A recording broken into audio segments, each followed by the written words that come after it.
Hey, welcome to the show, everybody. Welcome to the Council of Future Conflict. My name is Scott, the proprietor of the Future Conflict channel. Today we got episode 630. That's Muslim Crusades, and your city lies in dust because, there's a lot of bad shit going on. And Joe, we're literally in the opening stages of some sort of an apocalypse. I don't know which apocalypse it is yet. But I'm sure it will lead to one of them. Let's hope there is a happy ending on the backside of it. But I get the feeling it's going to get a lot worse before it gets a lot better. Well, Scott just checked something off of his bucket list using the term happy ending in this show. So, good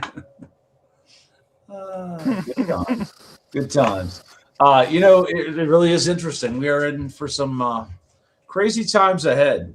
There's really when you look at guys like that who are gleefully burning a flag right there and almost lighting their homie on fire, you can't solve that with a vote. So I just have one. Where'd it go? It's funny. Before we move on from this image, those with flammable beards ought not burn flags. That's true. That's true. Doc, I have one thing to say to you. Lighten up, Francis. I think that was the point we were making, Doc, that there is no such thing as a... Yeah, exactly. It's kind of like a juxtaposition, if you will, if you want to get all intellectual about it. But none of us are that smart. Explain why in just a few minutes. Yeah, hold on, I got something for this. Because according to them, most of what you know about history is false. All right. That's true. All right, here you go. I have a word for this before we... There we go. Ever notice how men always leave the toilet seat up? That's the joke. I'm sure that short Simpsons clip will get us copy struck for the entire show. Probably true. I'll cut it out later. Anyway, gentlemen, how you doing? Joe, how you doing, brother? How was your weekend? It existed. Let's just go with that. I made it through the weekend without doing anything silly, so here we are. No murders committed. No, I didn't say that. I said nothing silly. No, I pretty much was a homebody all weekend. Didn't really go anywhere, do anything. And it was everything I had hoped it would be. Pretty much a solo weekend. It was a good time. Yeah, that's good. Sometimes it's just kind of good to have the house to yourself.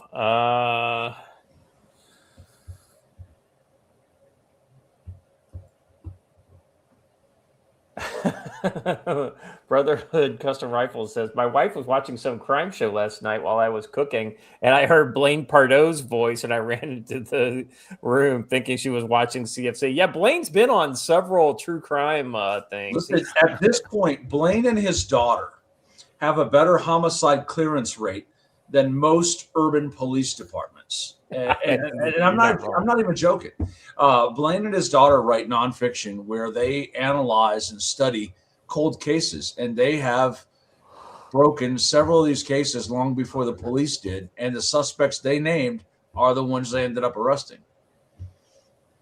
Joe, did you see the poor young Air Force? I think it was. I didn't see what her rank was, but she was probably Air Force officer of some rank, complaining about how, like, well, when you broadcast these air tracking data that, and then you aggregate it, that can be classified even secret and top secret data. Did you see this? This gal? No, because if they wanted to be classified or top secret, they would turn their transponders off. Exactly right, Joe. I mean, they first of all, the interesting thing is that I imagine she is out of the. She's probably like doing some sort of unit level kind of thing, and so she is not what you'd call at the echelons above reality. Where they make those kind of decisions, and she doesn't realize that they show exactly what they want to show. Right. And a lot of it's deception. and it's part of the plan. Some of it's deception, and some of it's watch the fist. Here it comes. It's coming at you. And then it doesn't ever land. It disappears right at the last minute, and you're like, well, when's the fence going to hit? Yeah, she's trying to equate it with SNDI or something, and that's just not true. Well, the only reason I asked you if you saw that was because I just saw this open source Intel account says USAF very busy today, where there's multiple tracks going out of Europe into the Middle East this morning. It's never the planes that are tracking that you have to worry about. It's the ones. That's exactly. It's right. The ones you don't see. And on that note, there was an Air Force guy who decided to crash out over the weekend with Tommy from Billings about pistols, and he was like, we said something about carrying double action only or single action only pistols make your first shot hard to pull off, and he wanted to thump his chest on his credentials as an Air Force base police chief, and we use revolvers and 45s, son. You're gonna get that clock leg. like that's a thing, right? Come on, bro. In all of my years of teaching firearms, which is many, I've only ever had one accidental discharge in a class by a student, and it was an old guy with a revolver. And I was like, hey, man, I think you only fired 5 out of the 6 rounds in your gun, so you need to empty that. No, I didn't. See? Bang! Fired a round into the ground because he thought it was empty. And it was a revolver, not a striker-fired pistol. Well, so, if somebody says, "Hey, I like revolvers," like, okay, cool. I like shooting revolvers too. I wouldn't use one like as a duty weapon, but I like them. I mean, they are fine at what they do. You just have to, it's like, but then to say, "Oh, well, a Glock is no good." That's like saying, like, "Oh, I'm a bolt action rifle guy. A fucking AK is no good." Okay, Gramps. I mean, it's like intentional fuddery, Yeah, I'd really bust the FUD's mind by saying, sure, I have a Beretta 92, which is a double action, but guess how I carry it? Hammer back, right? I mean, as long as you're being safe, it doesn't matter. Well, don't you remember the 9/11 guys are like, "Oh, you should never have your hammer." Or 1911, yeah. They're like, I only carry it with the hammer back. I know. It's like, well, you shouldn't have your hammer back. That's because the problem is in the military, that's how they carry it, is the hammer down. Because it's the military. It's the lowest common denominator that you're dealing with there. And you're 9 times out of 10, you're not going to get into combat, like when you're just got your weapon from the arms room. Or you're on the range. Never look at the MP parking lot as the guys are getting in their cars. They're in inspection and guard mount with the hammer down. Before they get in their patrol cars, though, they pull the hammer back. That's exactly right. It's exactly right. And that's exactly how people who carry them in combat go, too. Hammer back. So it's really just interesting to see how this is kind of fuddery. Fuddery. That's exactly right. All right. Watcher, how you doing, brother? Doing all right. Believe we finished domestic shipments. There might be 1 or 2 that are left, but I thought we finished them all. Of the Land and Sea? Doorkickers. Oh, Doorkickers. Land and Sea's going to finish next week. Okay. Or, sorry, this like weekend. Okay. Coming weekend. Cool. So. Yeah, if you could give me a package picture or something like that, that'd be helpful. For sure. We've got images of I've got images of a bunch of the bins that we take them to the mail room in, with a couple of them pulled open so you can see what's inside. Cool. So. Cool. Hey, since your Arctic boy is in the chat and saying silly and sillier things, I'm beginning to believe he doesn't actually want to become a U.S. citizen or U.S. permanent because he has never materialized here. So it's a matter of motivation, the Arctic boy. It's a matter of motivation. Very good. He stopped. I think he stopped his process when he found out he can't wear his cat ears on my range. So, Yeah, that's gay, dude. You can't do that. Hey, excellent. Soon. yes, he keeps threatening me, but never actually makes it. Hey, can I just say that for all the love that I know people give SG1, Stargate SG1, like I watched the first episode of the TV show today, like just because, like, why not? It's on Netflix now, and I've never watched SG1 at all. And as much as I enjoyed the episode, Joe, it is so hard to watch 90s era TV with guns. Yes. I mean, I would invite you just to watch the opening scene where the aliens come through the Stargate and start shooting their little laser staffs, and the Air Force security force guys just full auto return fire, full on spray and pray, shooting from the hip, 80s style. I was just like, oh my God, Jen. I mean, it's like, fingers on every trigger, it's just like gunplay in movies has improved so much. That's because they now hire actual advisors, right? And liberal media thinks that's how people shoot. Squishy, look, you missed the point of that. I did that because of the conversation we were having. Cut it out. Anyway, so for real, no cat. So, all right, Westby, what am I picking a fight over now? The fact that I haven't watched SG1 before? I mean, I can't believe you all spend that much time on mindless entertainment from Hollywood. Well, it's one of those kind of things. Hollywood of the 90s is not the Hollywood of even, Anyway, you got to understand, I started college in 93, I guess, or 92. I started college in 92, so I stopped watching new TV while I was in college. Yeah, I wouldn't say that I'm besmirching it. I think I'm just kind of placing it properly in its era, right? Which is the gunplay in the early 90s era of television. Not good. TV shows, sci-fi TV shows of that era, pretty good. Not the as long as you don't look too close at what guns they're holding. Well, so here's the thing. No. That's funny you should mention that, Joe. Joe, listen, like in the first Stargate, right? I don't know if you remember, but they all had MP5s. It was like MP5s because it was like early 90s, MP5s are cool, right?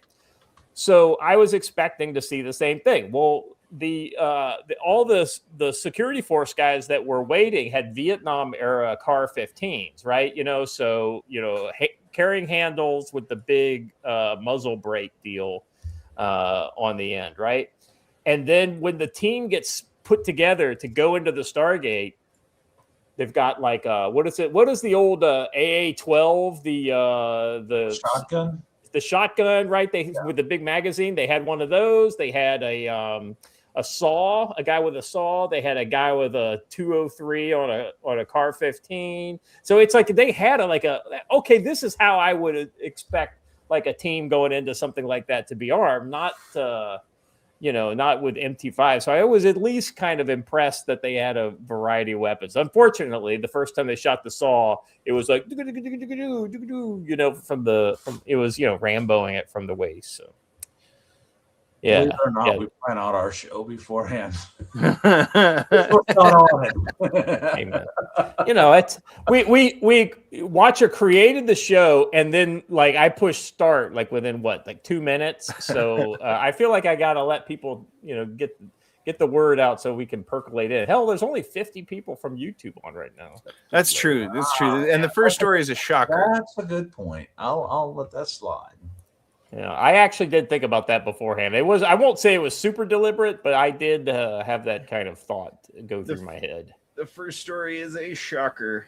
So, and by the way, I want to let you know the show today is a little wonky. It's 8 odds and ends and one segment about Muslims. And this, Yeah, but it's a big segment. it's a big segment. There's a lot to talk about. I'll be honest with you.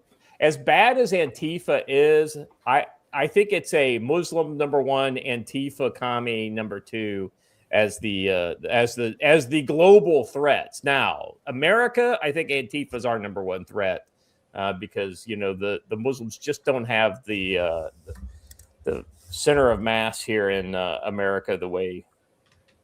So that's kind of where I'm getting. That's where my head's at when I think of these threats.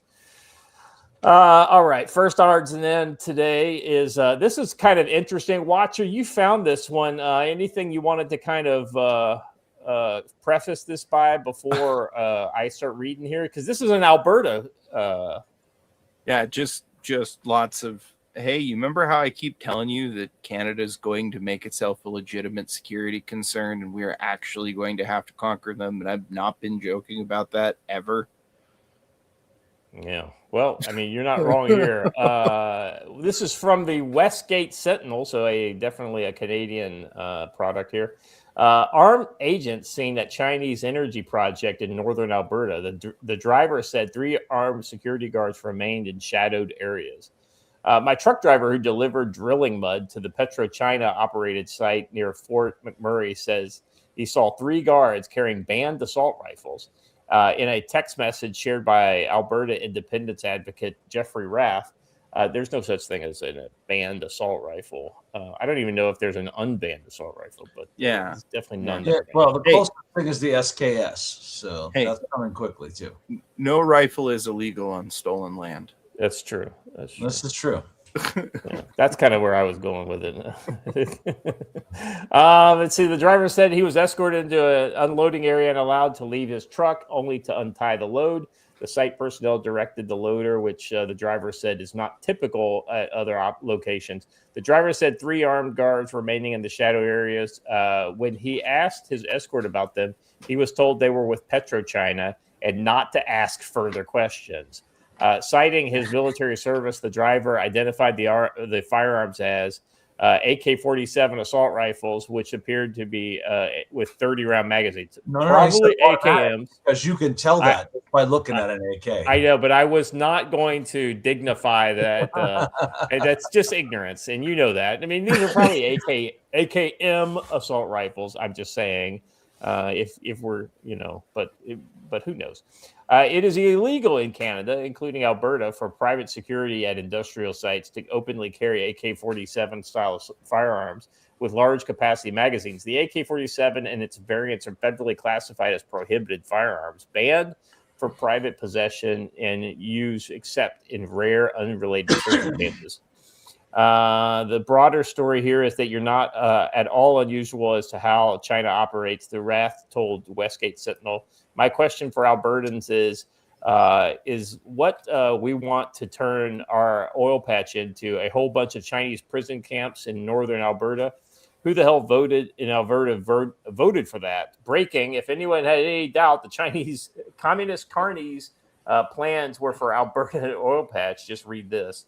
And so private security guards may carry firearms only under strict license regimes, typically limited to handguns and non-restricted shotguns or rifles for specific high-risk roles such as cash transport. Prohibited assault rifles are not authorized, and magazine capacities are capped under federal law. PetroChina Canada, a subsidiary of China's state-owned PetroChina, operates projects in Alberta's oil sand region, including McKay River near Fort McMurray. Private security is used at some remote energy sites, but automatic firearms are tightly regulated under Canadian law. The driver's account has not been independently verified, and no official investigation has been reported.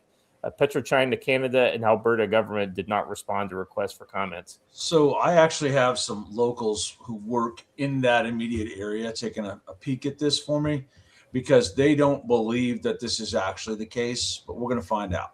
So, well, what's interesting here, Joe, is the fact that they would even that China has any kind of autonomy, with this type of thing. But yet we see that all over Canada, so it really shouldn't be that surprising. I know. You always want to think about that Canada's just like America, but it's completely different. Completely different. Yeah. I have some bad news, Scott. What's that? You know all those X links that you put in the show? Uh-huh. X is down. What? Yeah, I was trying to pull those links you asked for, and I could not get them anymore. It's working for me. They said, well, it's because you're not in America, Scott. I guess. That actually could be it. See if it is. See if it's not working here. Yeah. It is on down report. Here you go. Whoop.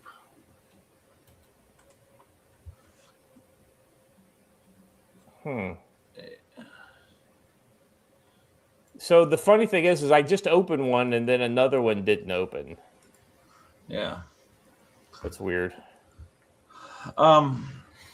Squishy, no, not yet. I don't know if the Arctic Boy is involved in any of those projects or not.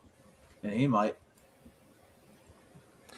I wonder if I'm pulling up cached versions. Yeah, and the Arctic Boy, on your comment about Sikhs and the gun laws, I actually know a couple of gentlemen who were in a Sikh business in Alberta when he opened up a back door and showed them a room full of guns. So, yeah. So you can't pull up the next one then, huh, Watcher? That the one you put in there? Yeah, I'm just gonna keep refreshing, but it's oh, hey, it popped up. There we go. All right, perfect. That's the secret. Because this is such a cool story. All right, let me open it up now. It'll probably bring up whatever links you had. It just won't bring up anything new. So, yeah, if it's cached locally, it might be. Well, I had to hit refresh like 20 times, and then one of them it just randomly happened to work. So, all right, I'm gonna blowing up in big in your screen. All right, 5 megawatts of C-17 transportable, rapidly deployable nuclear power is groundbreaking unlock for the American warfighter.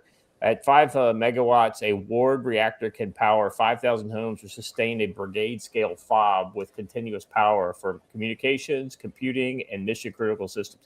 You know, Joe, I'll be honest with you. I thought this is something that is a long time coming. I think if we had something like this back in the Iraq days, it would have been a fucking game changer.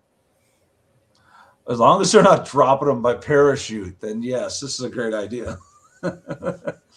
It inadvertently becomes a nuclear bomb, but so they do say here that once it gets there, it's going to be they're going to work on it around the clock in order to have it deployed by July 4th under the Energy Department's nuclear reactor pilot program. I think it's a great idea. Like you said, Scott, having uninterrupted power would be a bonus, because we all know that there were hours and hours without, right? It's intermittent. Yeah. Yep. Well, and you know, the thing that's interesting here, Joe, is that a lot of new capabilities that we're going to start using have a huge need for a lot of electricity. Think about this too. Just the smallest quality of life issues too. There won't be the never-ending buzz of a million generators all going at once, right? Yeah. Well, a long time ago, I thought about the idea that, like, what if when you build a skyscraper, right? What if you just built a portable nuclear reactor into the basement, right? Into one of the sub basements. Well, that's sort of far afield from the discussion we were having, but sure. But then I guess my point is that if you decentralize power, not just for military purposes, is the perfect place to start, right? Because that's where you work out all the kinks. You make it really robust, so it's very portable. So it's like, in Djibouti for a year, and then you move it to someplace else for a year, that type of thing. Like, once you get that down, then you can start, bringing it into civilian purposes. And I just remember reading, I think this was in Popular Mechanics or Popular Science, like, I don't know, 20 years ago or something like that. Talk about a blast in the past. And the idea would be that like every building, like every large building of X number of people or more would have just like an insertable, like sub basement level modular nuke, something along these lines. And honestly, we should have. Look, we've had, so it wasn't air transportable. That's the big breakthrough here, and I'm super happy for them. But the sad truth about this is, we've had small modular nuclear reactors that we could have been starting to do this with since 1959. We used one in Project Iceworm up in Greenland. The only reason we decommissioned it is because the ice started to shift. And then we never started the program back up because of the hippies and the communists who funded them. Yeah, I mean the other part of it too is that once you had 3 Mile Island and all this China syndrome bullshit, tiny little burp that had no meaningful impact on anybody and got hyped up by the communists. Here's the biggest thing though about this: if you ask the average American what happened at 3 Mile Island, what are they going to tell you? Oh, a bunch of people got killed by the nuclear meltdown. It melted down. But that's not true at all. It worked exactly as designed and shut off properly. And that's the biggest problem, right? Everyone believes the hype or believes something that's just not true, right? The Mandela effect. Yeah. Propaganda by communists. That's what it's been. It's so weird. But yeah. Well, the irony is the Greens, right? They're the people who want like carbon neutral, all this kind of There's nothing more carbon neutral than nuclear power. Well, but the entire thing is, that's why the entire thing has always been just a very naked power play to be able to control who gets power and how much of it they can get and drag everybody back down to a low level for socialism purposes. It's always been very naked. Two quick things. One, I put it in the chat. I hope Scott would see it and then make a face at me. But is anyone surprised out of all of that? The biggest piece of news to me was that Scott read Popular Mechanics. Nerd. I mean, my dad read it. So Joe, I mean, I can see that with your dad, right? I mean, he's an engineer. What magazines does an engineer subscribe to in the 80s? Popular Mechanics and Popular Science. The funnest part of that last trip to Montana for when you came out was your dad and Brandon literally nerding out together in the factory at Shield Arms, right? Yeah. About the robotics. And I was like, my head's going to explode because of these two. But anyway, Juan Gringo, I know I see you're in the chat. Hey, man, shoot me a quick text and update me on the situation, brother. So, anywho. In the 80s, I was reading Soldier of Fortune. Scott was reading Popular Mechanics. Hey, I was reading Popular Fortune. I mean, Soldier of Fortune too. I mean, so I. You know what was reading a magazine? Popular Soldier of Fortune. That should have been a. All right. Admittedly, the Army lost its ability to operate nukes. Honestly, SL1 was a cluster. If you've never looked into it, yeah. I mean, it doesn't surprise me, but it's just one of those kind of things. Like, you just have to. You can't like. Oh well, we fucked it up once. We're never gonna be able to do it again. I mean, you gotta be consistent. You gotta figure out what the problems were, and then you gotta fix the problems and try to do it again. Speaking of, since I see somebody mention it in the chat, Chernobyl, I'll point out once again that CNN at the beginning of the Ukrainian war said Zaporizhia could become Ukraine's Chernobyl, and Chernobyl has always been in the Ukraine. Yeah. Not knowing, because they didn't realize that it was in Ukraine. If you want to be very charitable to them, Joe, I guess you could say, well, that was a part of the Soviet Union at the time, but it was the Ukrainian SSR. That's right. It was in Ukraine. That's true. And if you remember, like in the first week, they're talking about the Russian soldiers are sneaking through Chernobyl. Aren't they all going to have 3 heads or whatever? Right. Swinging Cod, another $5. Finally got Doorkickers too. Still don't have much hope for Critias and Huerta coming through. But like being, what I don't like Huerta because I didn't like Huerta for this reason, and I liked all his stuff, and I actually commissioned a piece of art from him. But the Doom Kickers, he named his fucking book Doom Kickers like like 4 months after I released Doorkickers. So I was not happy that he basically tried to spawn camp my my comic name. I just have to say real quick, you're thinking of EB1. EB1. SL1 we learned shielding. It's a thing. You need it.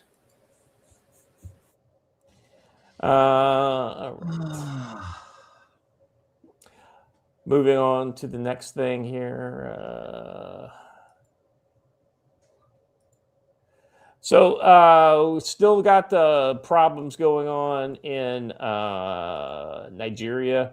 Bandits stormed 3 communities in northern Nigeria, killing 46. Gunmen on motorcycles killed at least 46 people and kidnapped others near the Kanjan forest in northern Nigeria during a raid on 3 communities, highlighting ongoing rural bandit violence and security gaps across the region. You know, like previously, the story coming out of Nigeria was about Christian persecution and Christian massacres. And yes, while that is going on, Nigeria has got a lot of fucking problems, completely aside from any of the, the ISIS / Boko Haram or whatever groups that are a problem in the north. In the southeast, there are, these kind of banditry is a significant issue. Though, Joe, I was not expecting on my bingo card today a man with no face holding up a G3 as his bandit. First of all, I want to point out the thing of beauty that is the wood grain G3, right? And this looks like it's in pretty good shape, actually, despite the Ace Bandage magazine clip here. Well, he had to get 2 mags put together, and that's just the best way to. Listen, if you're ever going to do this, note the round that is exposed to all of the dirt he's going to have to dive into. Don't do that. That's a terrible idea. The other way. Back in the 90s, somebody showed me, said the best way to do it is not to flip it, right? Is to take both of them straight up and offset. Both of them straight up, and then you basically put like a pencil or something like in between them to give them a space like this.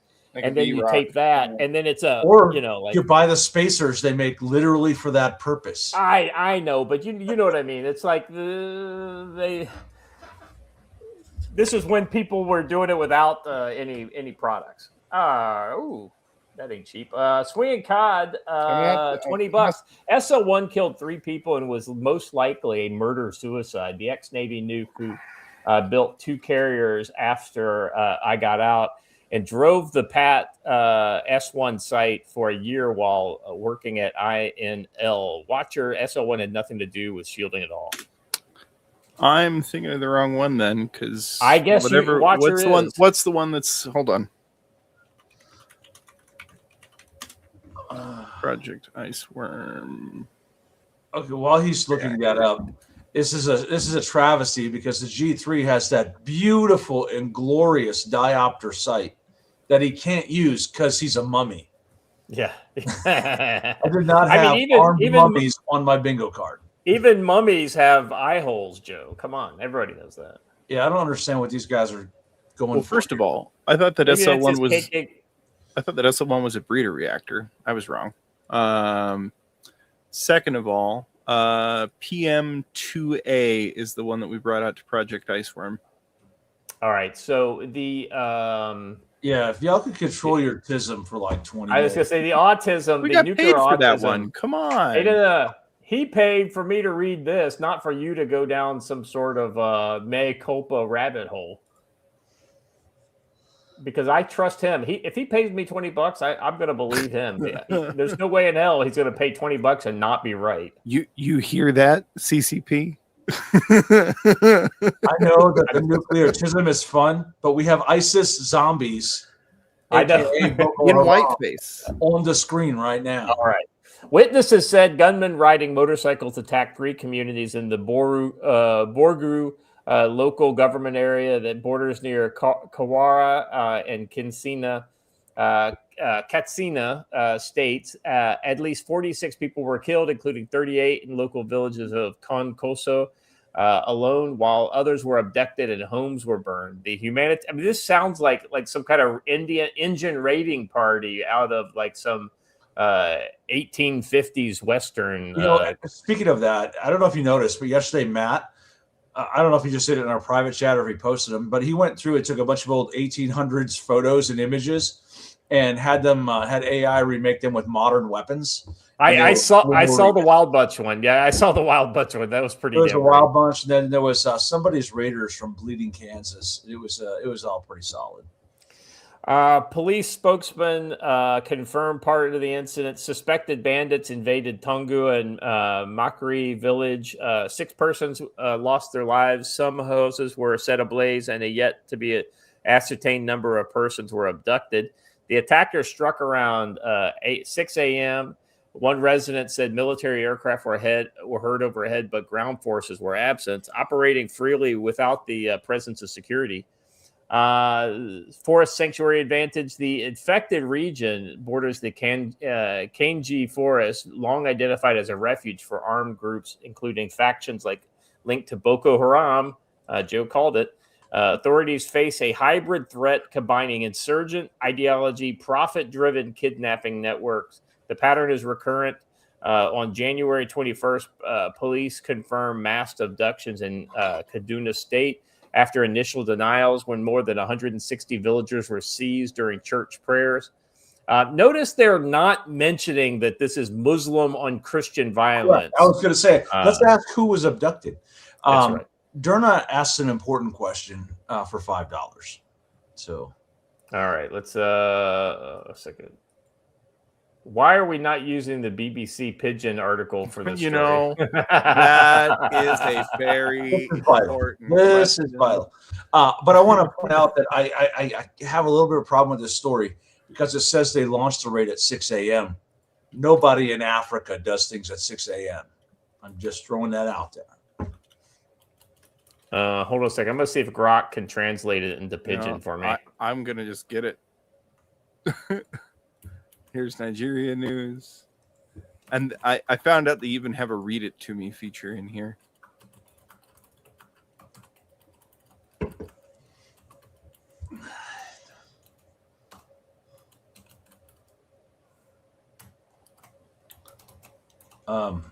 Oh, hey, just me.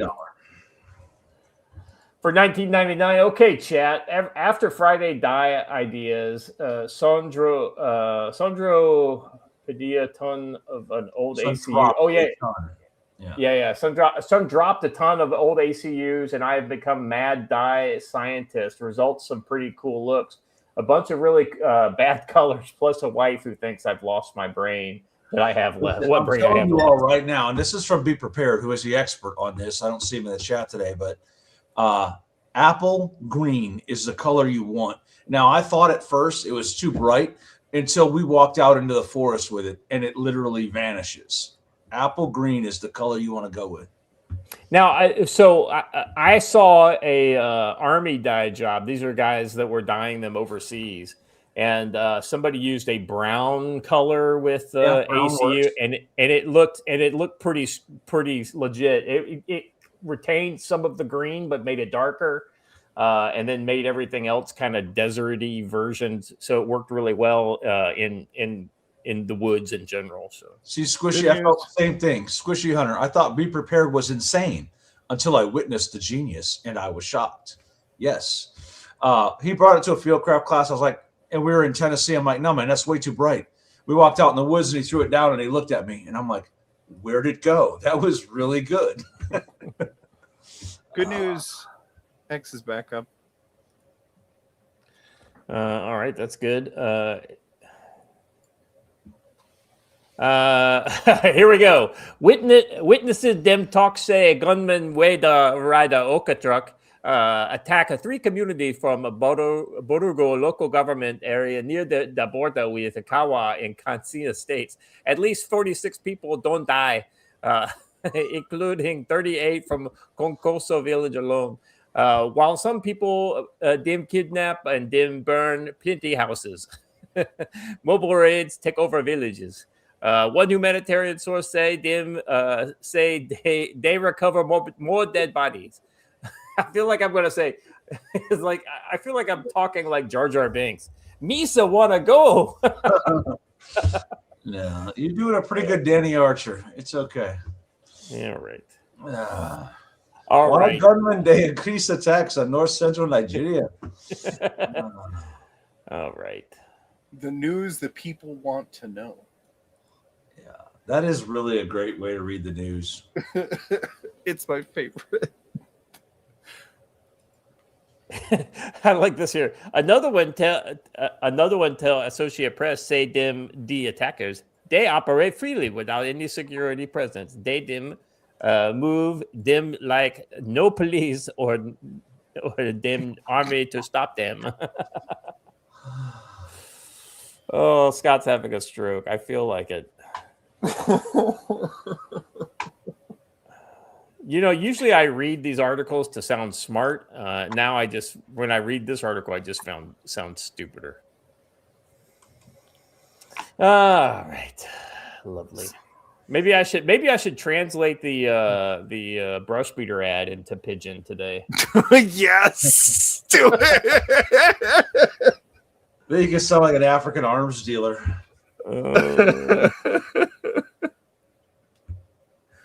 Oh, that's what we need to do. We need to reach out. We need to get Angry Cops to do one of his salesman videos for Matt. That'd be good. Member for 1 month. Thank you for becoming a member, Radcon. Hey, by the way, I want to remind people that if you too want to be a member of the channel, it gives you on YouTube. It gives you a free $5 super chat, like Mr. Radcon Hazard has used. He's a member for 1 month. Have you seen the Bible in Pigeon? It's a treat. No, I did not think that far. Yeah, so Hunch, the Dirty Roofer, has asked the critical question here over on Rumble for $2. How come when it's Pigeon English, Scotch doesn't mess up a word? Because when the writers or the readers are dumber than me, then I can get it right. It's only when I attempt to sound smart that it starts all going wrong. I think this next one is improperly titled. I think it should be called something like this is I'm so and so, this is Jackass, and this is the attempted truck stop.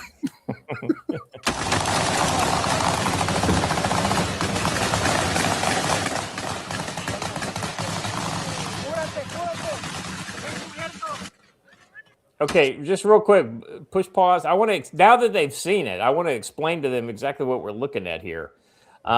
Basically, what you got here is an up-armored SUV of the Narcos type, and the police have come up on it with a belt fed. And I can't tell if that's, I'm pretty sure that's a 7.62 belt fed that they're using. It could be a saw, but I think it sounds like a 7.62. They're almost always saws, though, at the federal police level.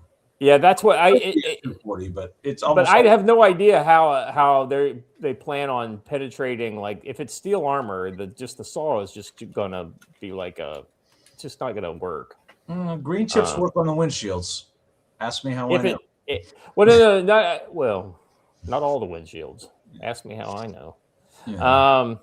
Well, I don't think this has that thick of a windshield. Right. Exactly right. So, it's not 50 cal. I thought at first it might be just from the size of the gun shield on there, but then I was like, no, it sounds. The only reason why I don't think it's a saw, Joe, is because it doesn't feel like it has the rate of fire that a saw's got. You know what I mean? Well, I agree, but I'm just saying that's predominantly what you see on. I agree with that as well. So anyway, so this is them shooting up an up-armored SUV in the middle of town, and all that entails of ricochets and missing what's behind the target type thing. Joe, I don't know why they didn't just go for all the wheels. That would be a better vector of attack for any round. But let's watch it again. Joe, I mean, Watcher, you don't want them to hear it? No, it's just a 3-step process. Yeah, that looks like a saw, yeah, with the carrying handle. Yeah.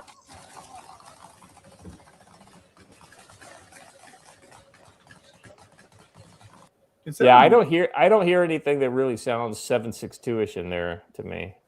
Is that just a forward-facing plate? Is that all that is? And then he's just shooting through it? Like, I'm not seeing any rotation on that. It may actually be like a Galil or something like that, you know, because they use Galils in Mexico.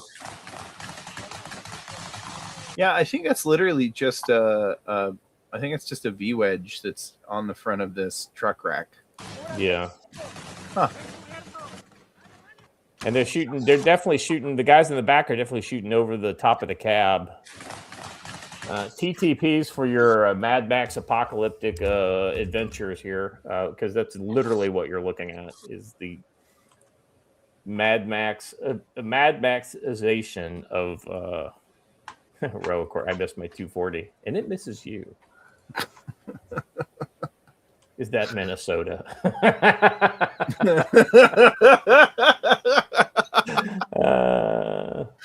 Oh man.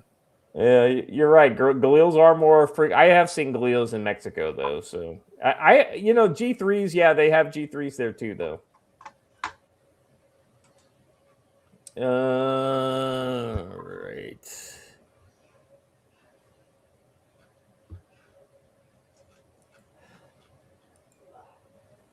All right. Next story here. Let me clean up my. All right, guys. I don't know how many of you guys woke up or saw this yesterday. It came across my feed pretty early, probably because of Joe here sharing it, but I know I saw it. Several other people shared this as well. Since December 29th, 2025, 2 American pilots have been illegally detained in Guinea, West Africa, in a Guinea, West African prison. The pilots were dragged off the plane after making a scheduled fuel stop in Conakry, the nation's capital. According to flight logs and radio recordings, air traffic control had granted the pilots permission to land. What came next should not be tolerated. Moments after landing, approximately 100 armed soldiers surrounded the plane with automatic rifles and armored vehicles. The pilots, who do not speak French, were forcibly removed from the plane and taken into custody. Guinea's government accused the American pilots of entering national airspace and landing without authorization. Recorded air traffic control communications show clearance was given to the pilots and they had explicit permission to land in the country. More than 6 weeks later, both pilots remain prisoners abroad. Guinea's prisons are described as harsh, dangerous conditions, including lack of electricity and running water, severe overcrowding, and inmates rotating sleep due to limited space. 3 civilian judges have ordered the pilots. 3 civilian judges have ruled the pilots committed no crime, and an appellate court has offered their release. Yet the military has refused. The multi-million-dollar U.S. registered Gulfstream 4 jet remains seized by they just wanted the fucking jet is what they wanted, I think. Well, there's got to be more to the story, because what sort of Gulfstreams are landing in Guinea, right? Right. Who owns it? Where was it going? What was on it? Clearly didn't have any passengers on it. Correct. Let's see. Their families are urging U.S. officials, including President Trump, to bring the pilots home and to send the Guinean government a message detaining American pilots when it's not tolerated. Plane owned by Khalida Air? That would be my question. My understanding is it has an old kind of scraped off logo on the side. It says like Air America or something like that on it. Yeah, exactly. You crossed off Air America and wrote Khalida Air on the side. Exactly Same thing. Right.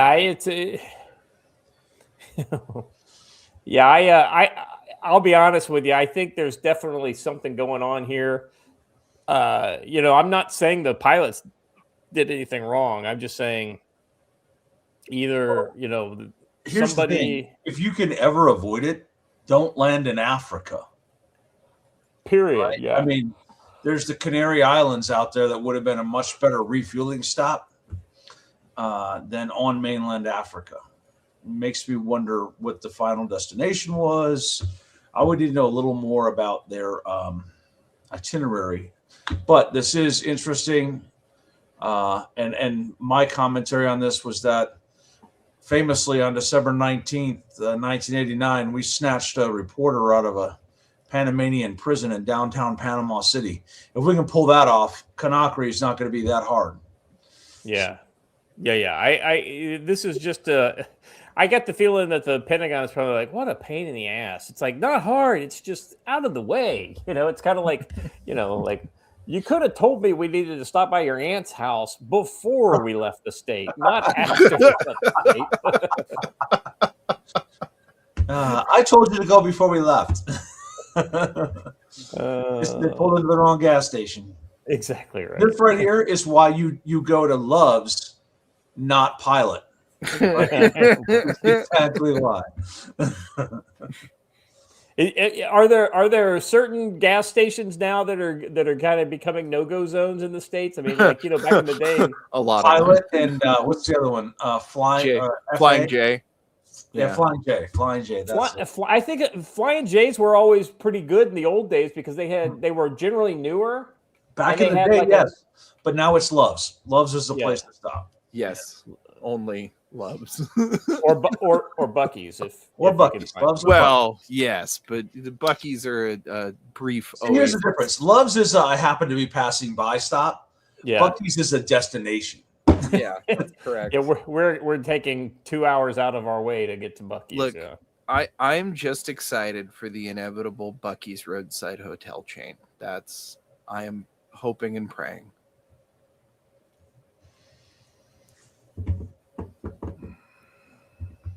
All right, let's see. What is next? You guys were saying sheets. Y'all need to up your game, man. Up your game.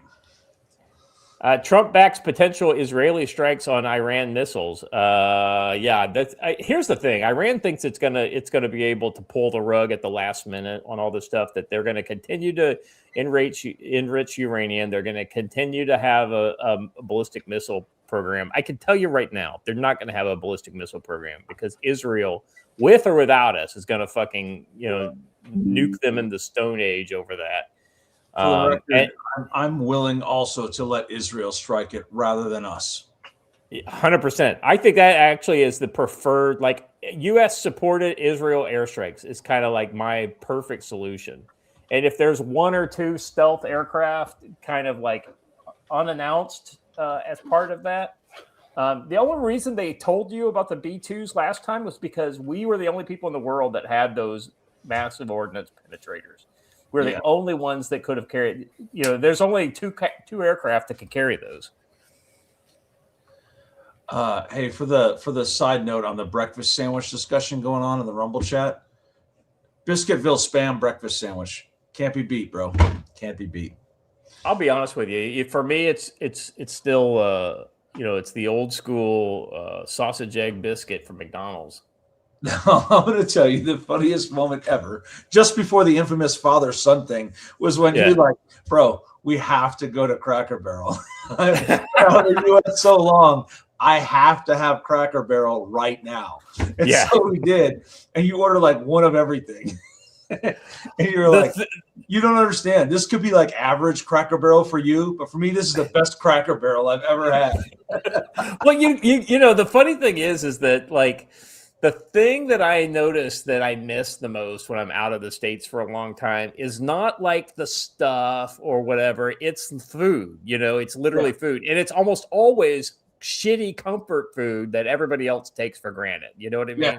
Oh yeah. And specifically like for instance, like I can get McDonald's here. Like, I can get some other things. We had Outback Steakhouse tonight. It's totally different Outback Steakhouse, but still it's Outback. Yeah. But things like country ham, I can't get country ham. Yeah. It is, and because it's animal products, it's really touchy if you were to order a country ham from the States.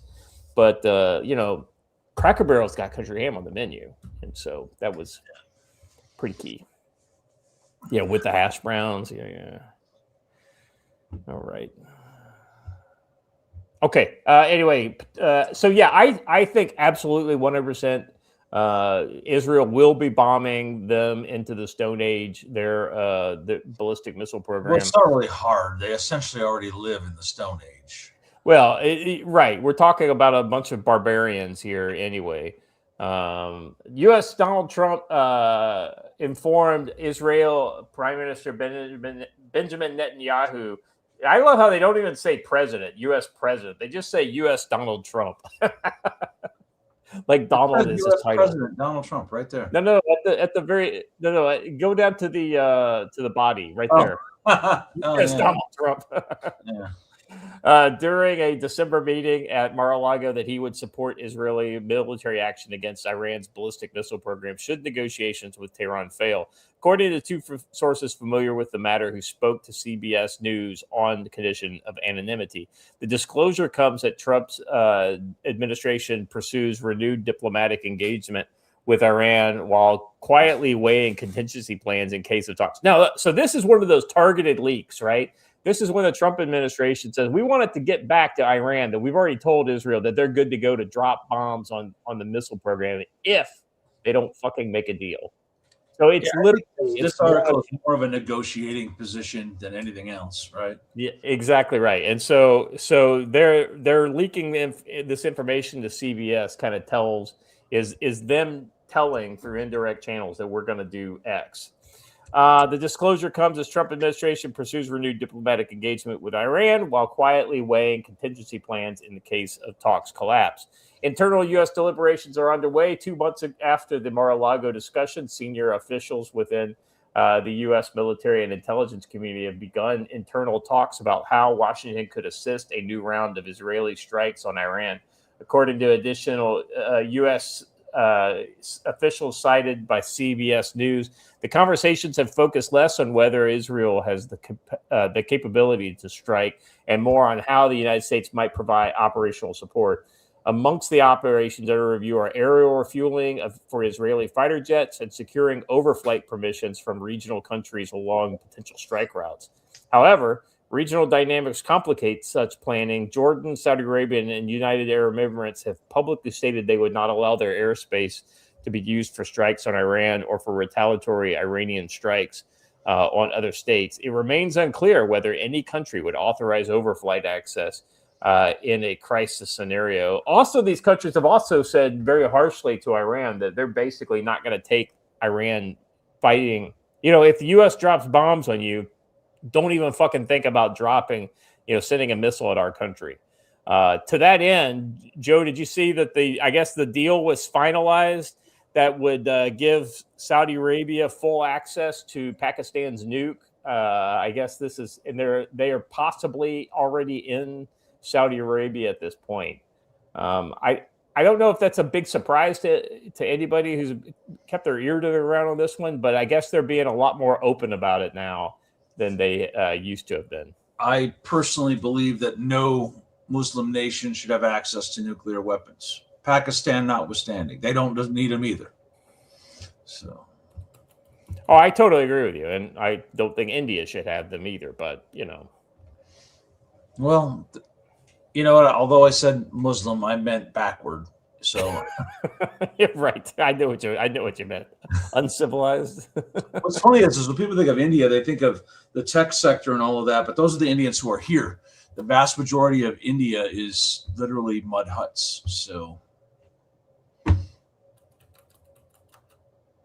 All right. That's enough of that one. It's odds and ends, not a main topic. Moving on to our next one here. Russia seized a dozen Ukrainian villages in February, expanding security zones. Joe, I was reliably informed that Ukraine, after taking Pokrovsk, Ukraine had been steadily pushing Russia back. That's what I've been told. Very reliably on all the NAFO bro, OSINT accounts. Huh. That's interesting. How can this be? They're going to collapse at any moment. I know. Kremlin on Sunday issued an important battlefield update with Russian Army Chief Valery Gerasimov. The fact that he hasn't fired Gerasimov makes me feel like he just needs him to be able to use him as a scapegoat at some point in the future.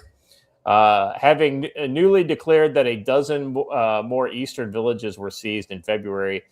In 2 weeks of February, despite severe winter conditions, combined forces and military units of task force liberated 12 settlements, Gerasimov said while visiting Russian troops operating inside Ukraine. Gerasimov face in that photo. He's just as surprised as anyone else that he's still sitting. I know, right? But you know what's funny is they say this, despite severe winter conditions, I'll say it again, the Russian fighting man is at his best in severe winter conditions. So it's not surprising to me that they did well in the winter. According to Gerasimov, the Russian troops are now roughly 15 kilometers, 9 miles from the city. Gerasimov said Russian forces are expanding the security zone along border areas in the northeastern Sumy and Kharkiv regions, where Moscow holds limited footholds. He added that they would confer with senior officials on further actions. Dnipropetrovsk region, signaling the potential expansion of operations beyond current claimed territories, as quoted by AFP. Also related to tasks, Russian troops liberated 12 settlements in the first half of February, bringing more than 200 square kilometers under control. Chief of General Staff of Russian Armed Forces, Army Gerasimov announced during the inspection of battle group center units. What is this? Is this the Eastern Front now? We've got Army Group Center, Army Group North, and Army Group South. I mean, I feel like it's World War II all over again. The Kremlin officially claims that the Donetsk and Luhansk, Zaporizhia, and Kherson regions as Russian territory, but still don't exercise full control over them. But its forces are still slowly advancing. Regional reports indicate. In parallel with grinding ground war, a more intense nightly aerial conflict continues. Ukraine's cities can barely keep the lights on, and many plunged into near permanent darkness as Russia targets the national power grid. Isn't it funny how they always say Russia targets the power grid, and yet when Ukraine strikes power in energy targets, you know, it's a vital military target. Yeah, it's just it's silly the way they're reporting. I like the way that Jay Clark puts it in the chat. Ukraine has been pushing the Russian defensive lines back deeper into Ukraine. But you know what would make it another parallel to World War II is if there were Nazis fighting on one side. Huh. Wait a minute. Wait a second, Joe. What are you saying there? Wait a minute. Don't you know? More from the Institute for the Study of War. Ukrainian President Vladimir Zelensky reiterated the Ukraine's willingness to compromise. No, Joe, say it ain't so. Ahead of the trilateral U.S., Ukrainian, Russian talks in Geneva, Switzerland on February 17th and 18th. So that's tomorrow. Other key takeaways include Russian officials continue to insist that arms and terms impeding a peace agreement go beyond Russia's territorial demands. Russian forces continue to suffer disproportionately high casualties in return for marginal territorial gains. So what he's basically saying is that when you're on the offense, you lose more people than when you're on the defense, especially if you gain ground, which is what they're doing. Let's see. Ukraine's and SpaceX effort to shut Russian forces off access to the Starlink terminals in Ukraine are reportedly disrupting Russian Rubicon Center.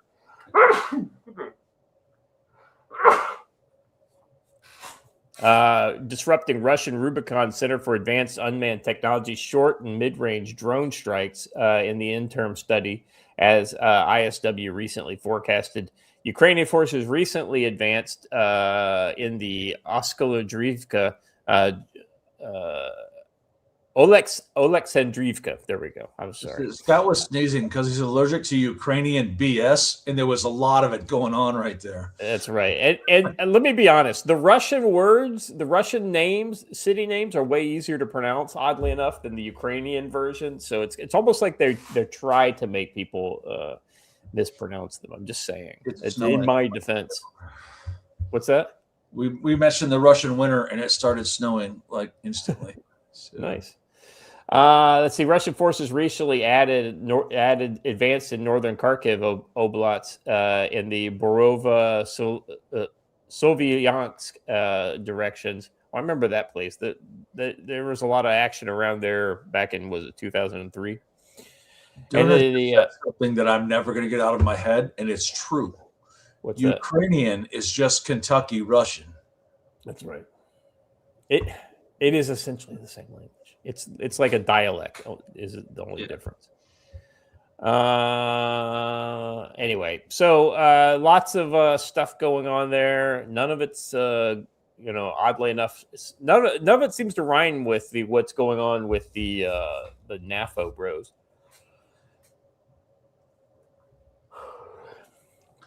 Most of the NAFO bros have gotten strangely quiet. They're not as obnoxious as they used to be. Yeah, that's right. Oh, this is so weird. It's like it's like the first time I've ever logged on to X. Like, it's like, welcome to X. Roland, this is the only reason I started watching this show. Scott pronouncing Slavic city names. Fair point. Sorry, the original map segments were a good thing. Dude, they were a lot of fun. I mean, let's just be honest. They were a lot of fun. There was some purity to when the Ukraine-Russia war was in its, because we didn't know what was going to happen, and it wasn't. Huh. NAFO stopped with X-band bots. It's funny about that. Right? That's weird. Huh.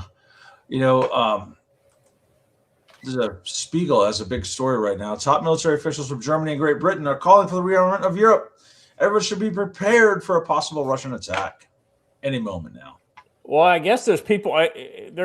There was one of the stories that I declined to put into the odds and ends today, but there's people in Germany basically saying we need to reconsider this whole non-proliferation thing. Maybe we need to join the nuclear umbrella as a nuclear armed member of NATO. I'm just like, huh. All right. I'm okay with if Germany wants nukes. Okay, as long as it's not the caliphate of Germany, I'm okay with it. And Donald Trump takes another bow. I know, right?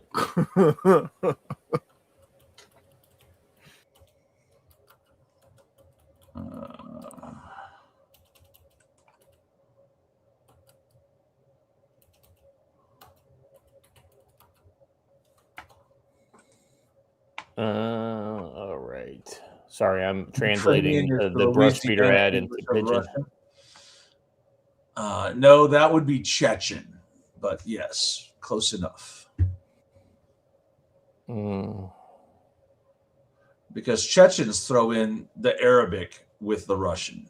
That makes it Louisiana English. No work for Stormy is off to work today. Look at that. Nice to see you in the chat there, Stormy. All right. Lost Core 23 for $10. Wife and boy. This is over on Rumble. Wife and boy work have kept me busy lately. Start stopping show. Will Scott host a CFC watch of Stargate? I would love to, but we'd have to figure out the appropriate venue to be able to. We could do a Stargate watch, but we couldn't broadcast the show. We could just basically say, push play now and watch with us, right? That'd be the only way we could do something like that. And Watcher doesn't give me any feedback. Thank you. Oh, sorry, I was muted. Yes, that's how you do that. Yeah. All right. Joe, you want to talk a little bit about tactical-wisdom.com? As soon as I finish. Oh, I'm sorry. We got one more. I apologize, Joe. I got ahead of myself there. All right. Important events unfolding in Iran. A newly formed anti-regime militia group in Baluchistan called the People's Fighters Front successfully eliminated an IRGC Hilux carrying regime. What did that Hilux ever do to you? Looks like he missed it, didn't it? Well, I think there's more. It does, but it looks like it blew up right behind it. Yeah, it probably got it, but yeah, from the size of it. But Let's see. He says, "Revenge for all fallen comrades in Iran as the truck blows up." Yeah. Well, I think what you're going to see after this big, I think the regime is weak enough now, and the people are pissed off enough. Enough people were killed, and you mobilize the hatred of a lot of people in that country. So I think you're going to start seeing this. You know what? Lance Corporal Veteran just reminded us. He did a super chat earlier asking about any tips for dyes on ACU gear. Oh, and we gave them out actually back on the show, but it's RIT apple green, and the key to it is you keep it in there for an hour, and I switch it around every 15 minutes to get the dye spread evenly throughout everything. So, yeah, just to give alternative advice, if you want something different than like a bright green, I would say a brown. I think you could probably go with either one of those, depending on what your environment is. And let's be honest, if you've got a different environment, a different dye that's not brown or green might work. It's just a matter of Yeah, it really all depends on where you are. But it's like all camouflage, right? You can't. You can't have one camouflage pattern that works everywhere, except Rhodesian brushstroke. No, I'm just kidding. You have to have different camouflages for where you are. So figure out what your environment is, then find the dye that's closest to it. So, and I don't know. Garrett says cold water dye works best. Never done it. I've only done hot water dyes. So.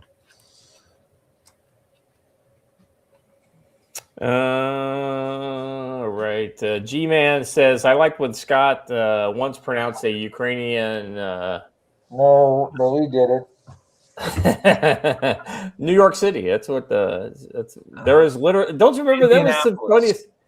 Wasn't that so funny that there was literally a place in Ukraine called New York City? There is a place called New York. Yeah. Oh boy. Redcon Hazard, get out. Just get out. Just get out. Yes. The Navy blueberries work for 70% of the world. You mean the ocean? Yes, they work great in the ocean. Huh, we've had an increase in people being lost overboard ever since we went with the blueberry camos. Weird. Wonder why that is. Hard to find. Yeah.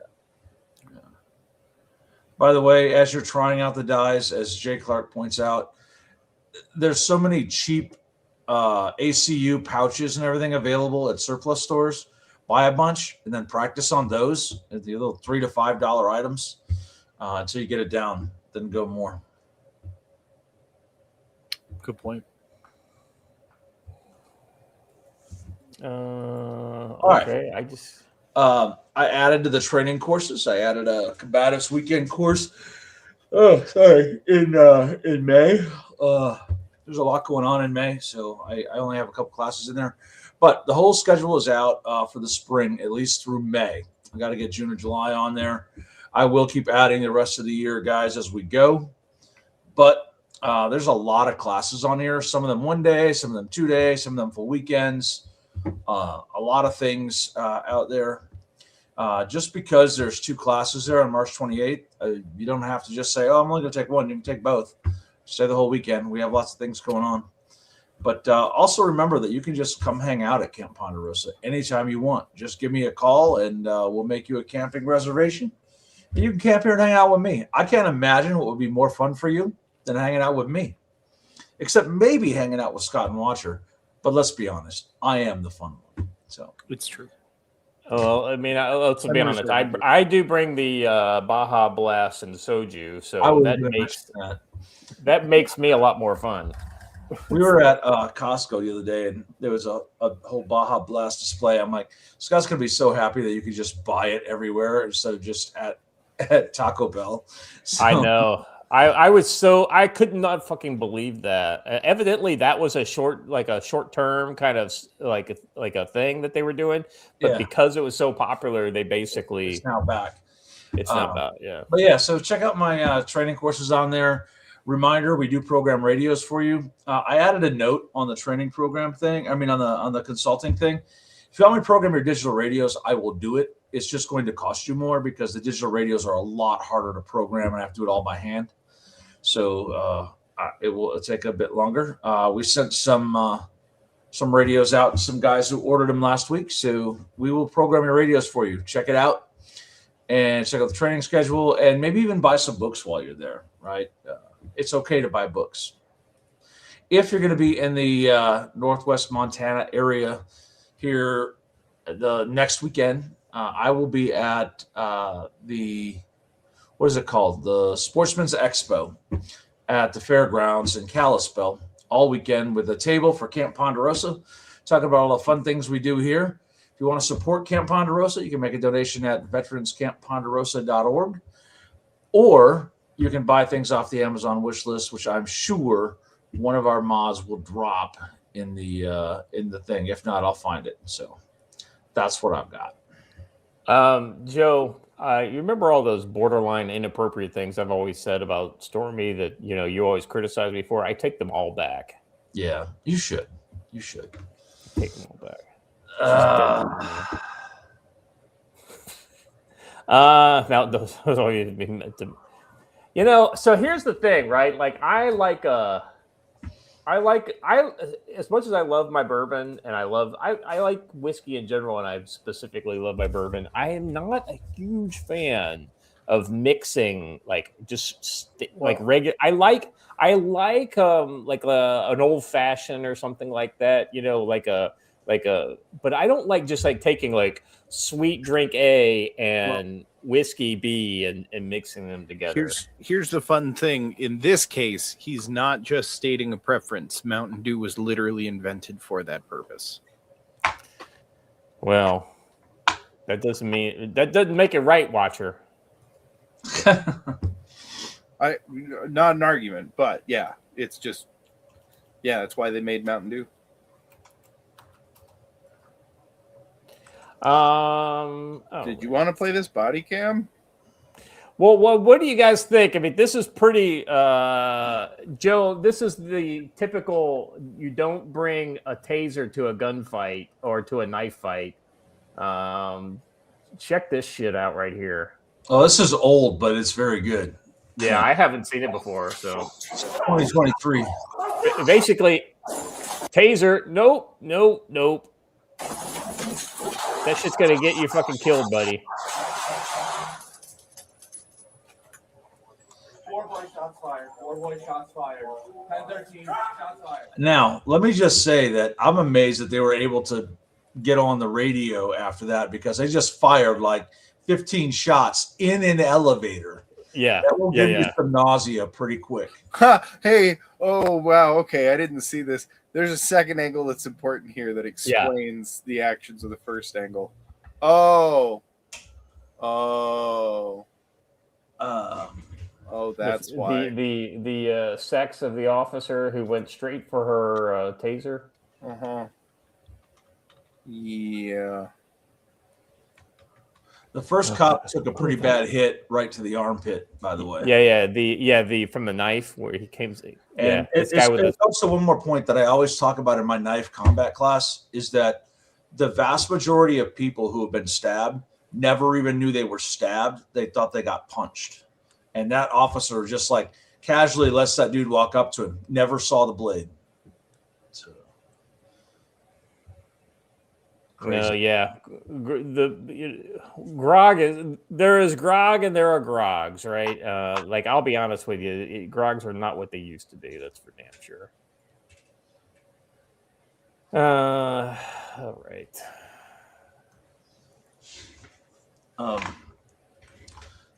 There was a question in the chat about a book about physically confronting evil. It's called On Resistance to Evil by Force by Alexander Ilyin.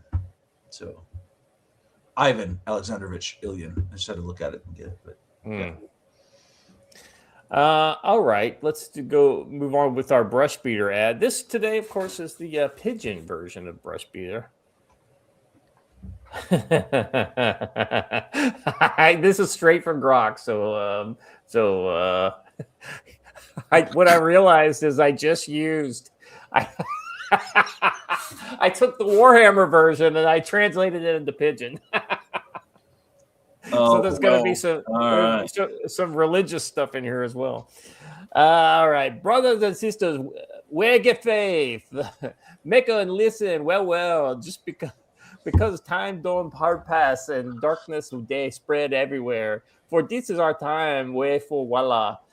Shootings they happen for inside America like say nothing normal thing. Riot they burst like fire for cities. People they vex. They fight up, down. Plus them no weapon security people they plan. Outside Seth Iran they shopping them knives like they say they go to war soon. And China Dragon, they cause trouble again. They look for how to challenge power. Now, not only war remaining, and we go face them with a full heart and no shaking. Brush Peter Store, they give an unholy weapon way they make for this kind of real fight of readiness. Carry Radtel RT 950 Pro. Now, powerful radio, we get a I way fit see inside the spectrum. A day catch CB ham wave 20. E get GPS. E get strong. Well make you hear and talk even with normal network don't die. Watch enemy whisper and keep your people strong connected. Use tactical communication noise canceling headset. Go with your voice clear, even for noise and Waha place. Hands free, so you don't fit the patrol or watch without stress. Hold tiny essay ultra spectrum analyzer. Small machine where they scan wave, catch the bad signal or hidden danger. Give you a sharp eye for battle, and go train with Spirit with the RTO 3-day course. Now, real war teaching about field work, how make signal operating instructions, control frequency, and stand strong under the pressure. Turn ordinary tool into weapon of belief. Apart from these, check brushbeater, plenty things, radio, antenna, thermal, night vision to see for dark. Book a wise war, tactical cloth, logo shirt, dry food, way last a long time. And now plenty rifle and pistol magazine join the complete for your preparation. Carry Radtel RT 950 Pro and build your group net for brushmeter.store/collection/handheld-radio-ht. Go train for brushmeter.store/collection/training. Use code CFC10 to get 5% off all radios, extra thing, and of course, order $100 shipping free. Big thank you to Matt for Brush Meter Store. Way Day Power, Council of Future Conflict as a triple day grow. Go to brushmeter.store now. Put CFC10 into the wordy box and build strong connection security where your people need. Now back to the show. All right, that was. My brain hurts. I know, right? It's like if I just keep going, it works. If I stop and think about it, it's all fucked. I think he hit small toast. Yes, I feel like the smoke is some blasphemy and a travesty that is going on in the chat. Bestie, that is not my peanut butter whiskey. It is not mine. It's here, but it was not mine. Oh yeah, and that's been theirs for a. Washer was here when somebody brought it here and dropped it off, and he can attest that I did not buy that whiskey. And it was sealed until a certain Canadian came along and decided to have some of it. That's factual. Actually, I think another Canadian brought it here. Another Canadian's wife, I think, brought it. I think you're correct, actually. Yeah. What is it with you people and weird liquor? Turner, those aren't my drugs in my house. Nice. I did introduce Bestie to the fantastic Montana bourbon that is bear proof. And listen, if y'all have it anywhere near you, it's by Glacier Distilling. It's called Bear Proof, and it's Huckleberry whiskey, and it is absolutely amazing. You need some.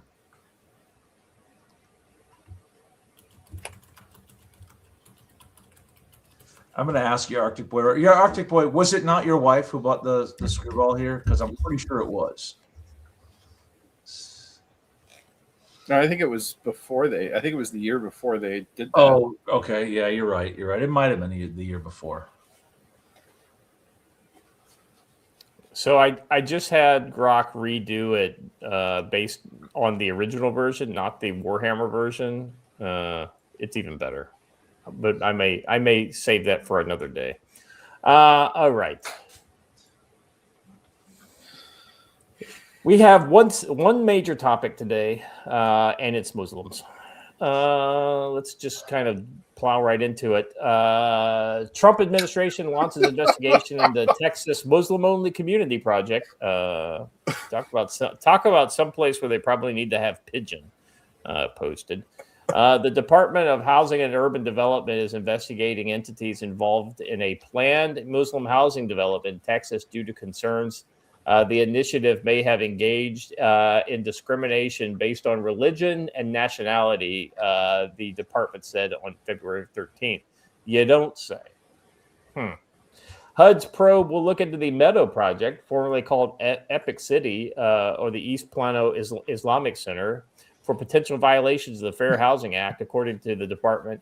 The act prohibits direct providers of housing, such as real estate companies, for instituting discriminatory practices that make housing unavailable to people based on race, color, religion, sex, national origin, disability, or family status. You know, I never thought this would come to be used as a weapon in our favor. But Ironically, I've raised this issue in Metro Detroit, and not just because of Muslims, but there are Hindu only, Sikh only housing developments. Yeah. There is a Korean only apartment tower. All of these things are illegal. But as long as they don't explicitly say for white people only, it's okay. Well, like I think I think in LA, what you see in like Koreatown and places like that, it's more of a. No, I understand that. That's more of an ethnic choice. But yeah. in Metro Detroit on Michigan Avenue, there's an actual Korean-only apartment building. That is not legal. Yeah, and there are many subdivisions that only make loans out to people of Sikh origin, which is also illegal. They're all owned by Singh Development. Yeah, you got to be smart on how you discriminate, right? You can't just straight up discriminate. You have to. We should discriminate against peanut butter whiskey. Yeah. Well, or pineapple on pizzas. Yes. Let's see. According to the department, it received a complaint from the Texas Workforce Commission detailing a large-scale pattern of religious discrimination conduct by the developers of the Meadow. The project's marketing materials promote the initiative as a Muslim community that will represent the epicenter of Islam in America. There are allegations of discriminatory financial terms in the project requiring lot owners to subsidize a mosque and an Islamic education center. HUD said another allegation is the initiative employs a biased sales mechanism consisting of a two-tier lottery system for lot sales, granting exclusive access to Tier 1 buyers. It's deeply concerning that the East Plano Islamic Center may have violated the Fair Housing Act and participated in religious discrimination, HUD Secretary Scott Turner said. God, I hate to say it, but some of the things the feds have been doing in the last, I don't know, like 4 months are the most like I've never felt more like cheering the feds on in my entire life. It's a very weird feeling, but hey, I won't lie. I've felt the feeling. As HUD Secretary, will not stand for illegal religious or national origin discrimination in housing and will ensure this matter receives a thorough investigation that this community is open for all Texans. Epic Times reached out to the East Plano Islamic Center and Community Capital partners for comment. He did not receive a response by publication time. The Epic Times was unable to reach Epic Real Properties. Texas Governor Greg Abbott extended support to the HUD Secretary Scott Turner regarding the investigation, according to the February 13th statement. The state has taken multiple actions over the past year against the Epic City project. In April 2025, Abbott said the Texas Commission for Environmental Quality found entities involved in the project had not obtained required permits or authorizations to move ahead with the the development. In November 2025, the Texas Securities Board sent a letter to the state's Deputy Attorney General for legal counsel, writing the community's capital partners and its personnel have unsolicited, unauthorized sales, engaged in fraud, and made materially misleading statements concerning securities. In addition, Texas Rangers are investigating the Epic project and affiliated entities for potential criminal activities. The governor's office said, last year, I directed the Texas Workforce Commission to investigate Epic and any affiliated entities for violations of the Texas Fair Housing Act. After a thorough investigation, commission staff later filed a detailed complaint, which HUD has now accepted for federal investigation. You know, Joe, I mean, I'm conflicted, right? Like, you show me the man and I'll show you the crime. So ultimately, they're going to find something if they give them a deep enough roto-rooter up their fourth point of contact. But the problem is that I'm conflicted because I don't want them to do that to regular people. Just because I don't like these people and I don't like what they're doing doesn't mean I like the statist methods of basically trying to find something about them. You know, I'm not going to say that I'm against what they're doing specifically, but I definitely feel a conflict. Yeah. We have to be careful when we want them to use all these new tools against our enemies, because at one point they're going to switch that and use them against us. Yeah. 100%. So this is Abbott, a quote from Abbott. I support HUD Secretary Scott Turner's effort to hold Epic and its affiliates accountable for our anti-discrimination laws. Together, we will hold anyone involved in violating the law accountable. The meadow will remain just that, an empty field. Like I said, I like that talk, but I just worry. The good news is Epic is getting CARE involved, and CARE, of course, is a terrorist organization. So the fact that they are getting involved gives a lot of opportunities to link them to terrorism. So there's that. This is Mustafa Carroll, a spokesperson for Carroll. They have chosen to abuse their power by launching groundless investigations against Epic, blocking funerals, intimidating children and family, and violating their rights to constitutionally protected religious expression. Can we make an anti-Muslim amendment? Ask. No, I'm not saying that on my part. I'm saying asking for a friend. The Muslim Exclusion Act or something similar to that. I don't know. Kind of like what we had for commies back in the 50s. All right, moving on. So that just kind of sets the stage. So why is it that we are concerned that Muslims are moving into Texas? Because let's be honest. Something, Reverend Browncoat, for all of your talk there about spam on pizza, you went with me to the spam museum. I'm just putting that out there. And you're about to get kicked out of the chat, bro. Hey, this is Lunar New Year here in Korea today, and on that note, spam is a very popular gift to be given on Lunar New Year, in a gift box, like a gift box. We actually learned that at the Spam Museum. There's a big fancy Korean gift box. Yeah, yeah. For spam, I can buy you one of those, Joe, if you want, and I'll send it to you. All right. Peter Shea's helicopter tours for $1 says Scott read like a wella. Wella. He not from the belt. Belt the loader forever. Yeah, right. Exactly. It's a little expanse humor there. Yes, you did sound like somebody said that you sounded like a belter, and I was like, but that's actually exactly right. Wow, maybe that's where the belter talk came from, huh? The guys who wrote that are linguists. It's a patois, just like pidgin. Yep. All right. This next one here, it's a Danish man's confronted by Pakistani migrants. We have 5 children while you have 1 or 2. In 10 years, there will be more Pakistanis than Danes here. There are only 5 million Danes. You will soon be exterminated. This isn't Denmark anymore. We are taking over your country. Let's see if we can understand a damn word of this.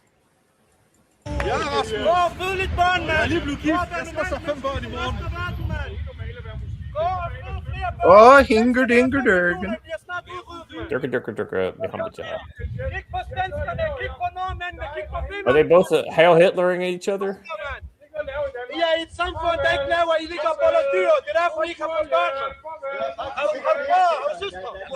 You have brothers, you have sisters.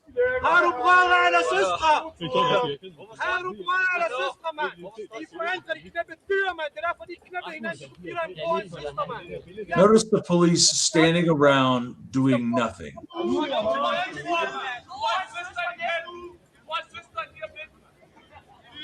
He doesn't look very Pakistani to me. I think the people, mainly the people talking there in the beginning were Pakistani, and the rest is just kind of general Muslims. Yeah. Why is everyone allowing this absolute destruction of Western culture? I think they want it. I mean, it's absolutely designed. They're declaring to you their intention to drive you out, and you just continue to allow it. Jay Clark says he's Blackistani. Oh, you know what? That explains it. Look at the racist comments the guy's making, right? Yeah, I mean, you can. I'm not going to read them, but you can read the subtitles on the video. It's I mean, that's the kind of treatment the West, people of the West are going to receive at the hands of their.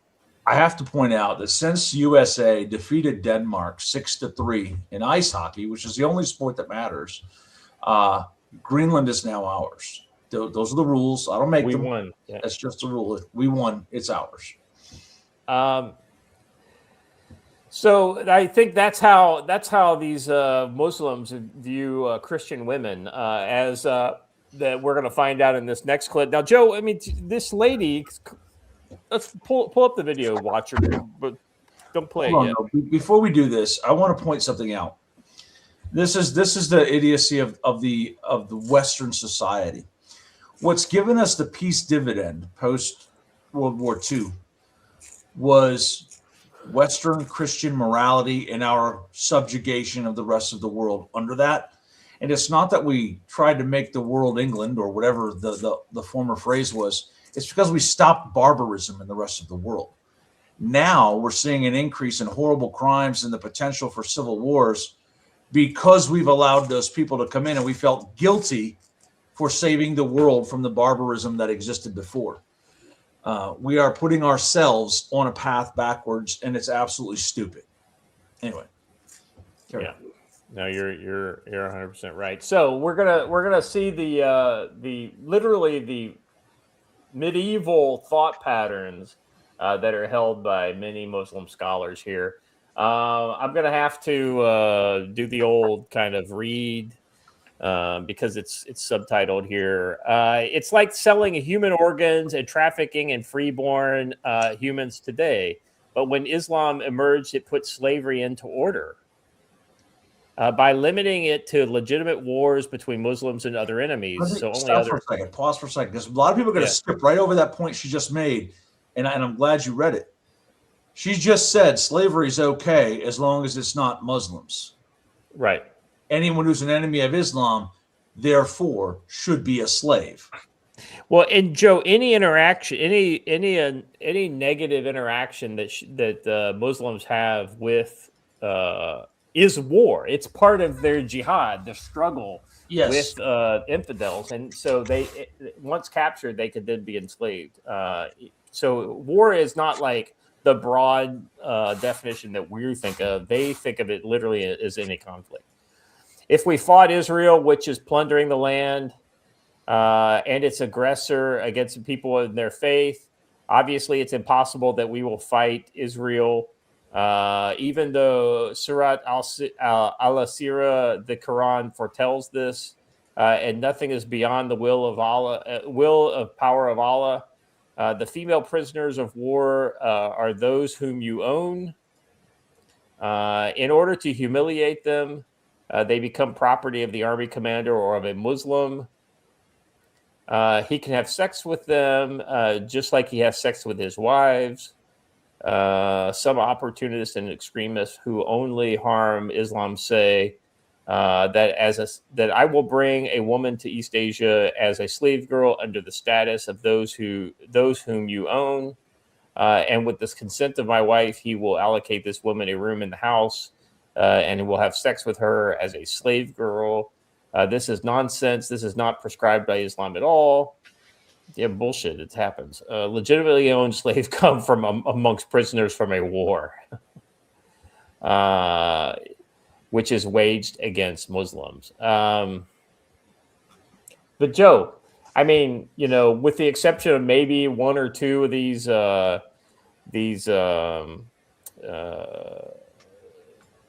the Kurdish gals who are fighting, in Syria. I mean, when are they going to legitimately capture women as part of war? Well, it's because they see the entire population as captives of war, even the non-combatants. They don't have the Western idea that there's a difference between the combatants and non-combatants. To them, all are the same, right? Yeah. And to them, the purpose of war is subjugation, not necessarily the resolution of a political issue between two peoples. It is spreading the caliphate by the sword. And I'm opposed to that, and I will be. And I don't have to worry about becoming an Islamic slave, because if we don't win, I will be dead. Yeah. There are certain people you can kind of raise your hands to, and there are other people that you can't. And so you just need to know that Muslims are not the people that you should ever raise your hands in submission to. All right. So this brainwashing that she kind of is showing off here spreads very wide. So these are children. Let's see. Palestinian children. This is in Jerusalem. Let's see. This is an UNRWA student. So UN, what does that stand for again? Right? W some, I don't know. Lance Corporal Veteran for $10 said, Yuri Bezmenov, 4 stages of ideological subversion. Demoralization is complete when we are in the midst of moving from destabilization to crisis. 4th and latest stage is normalization.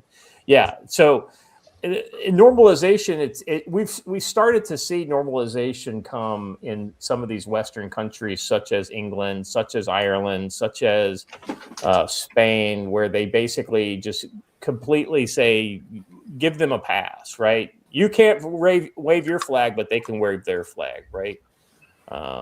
We haven't got to that level in America, but that's CARE and many people, who include the New York City mayor, are doing everything they can to speed run that here in America. Terrorism is not just physical. It can be ideological too. It could be the information warfare is warfare. Just because you don't see it as warfare doesn't mean it's not warfare. Yes. All right. Let's look at this video here. Let's see. No, it's the one you just. Oh, did you guys? I thought we had played that. I played it while you were talking. Well, I didn't. Well, I want to kind of let the people know what it says, because you can't understand her because she's speaking in not English. Gotcha. She says we have to make war to prove that we are stronger than the Jews. People love Palestine and they're ready to die for Palestine. I want to fight against the Jews and defeat them in a war. At school, they teach us that Al-Aqsa and all the Palestine is ours. The Jews lie and say that their temple is under the Al-Aqsa Mosque. So this is not just. That's not a lie. That is literally a fact. Well, right. So it's one thing to kind of like say, listen, Palestine's all yours. Okay, well, yeah, if you think that, then you can think that. That doesn't make it true, but that's just what you think, right? But this is them saying, oh, there's no temple underneath the fucking Temple Mount. No. The Temple Mount is the fucking temple. It is literally the structure, and the old temple is literally underneath there. if they were teaching them actual history, they would know that Al-Aqsa is a victory mosque erected directly on top of Temple Mount for that very reason. Right. He says it's under the Al-Aqsa Mosque. It was never there. I hate the Jews. Yes, they teach us that the Zionists are our enemy. By the way, these are all students you paid to learn this. Yeah, these are UNRWA students paid for by the UN. This is what they're learning at a UN school, and must fight them. They teach us the Jews are terrorists. At school, they teach us about the Jews. They teach us that they are bad people. They killed our young. They teach us in school that Jews are fickle, bad people. Fickle, that's interesting. And to drive a car over them. I will fight. I will ram a car into them, the Jews. We have constantly stabbed them. Let's see, drive over them and shoot them. Clearly, people are they're being taught, to use cars as a weapon against Jews, right? Stabbing and running over the Jews brings dignity to Palestinians. I'm going to run over them and stab them with knives. The crazy part is, if you replace Jew with right winger, this is just basically American leftist kids, and I'm not even making that up. These are kids who should be talking about their favorite Pokemon or favorite comic book series or playing baseball or whatever it is they do, playing soccer, I guess. Not having these political thoughts and issues at that young age. Yeah, right? The last one is the one that kind of speaks to me as like, I mean, I'm going to tell you, Watcher, this goes beyond what you're talking about. And let me read this and I'll make my point. Right now, I am prepared to be a suicide bomber. I will, with Allah's help, I will fight for ISIS, the Islamic State, and that's the end of it. So, yeah, they are brainwashing our children with leftist pablum, and what we see, the call to action is to get out there and to push them. It's very kind of ambiguous language that they use, right? Because they know in America they could be held responsible if they said too much, right? Use your body, right? Fight them with your body, things like language like that, right? Like not shoot them. But in this, what you're getting are children who have no ability to discern the difference between right, wrong, different or indifferent, true, untrue. What they're getting is emotional. They're getting, well, it's got to be true. Look at what happened to brother Ahmed. Like this happened to him. The Israelis killed him. So yeah, we have to kill the Israelis, right? It's very much this kind of like they don't know any better, right? The problem is that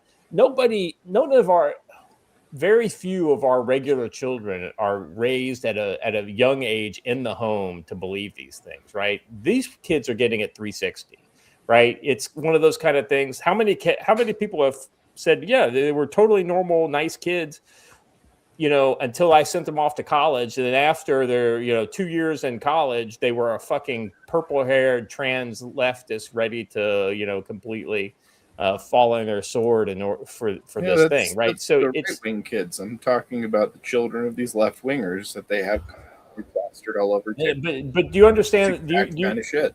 Do you see the difference, though, that I'm making a distinction? Because it's not, what I'm telling you is it can get a lot worse in America than. Oh, I agree, but I'm also saying that there are two different groups of people, and some of the groups of people that I'm talking about are literally taking cues from these exact people.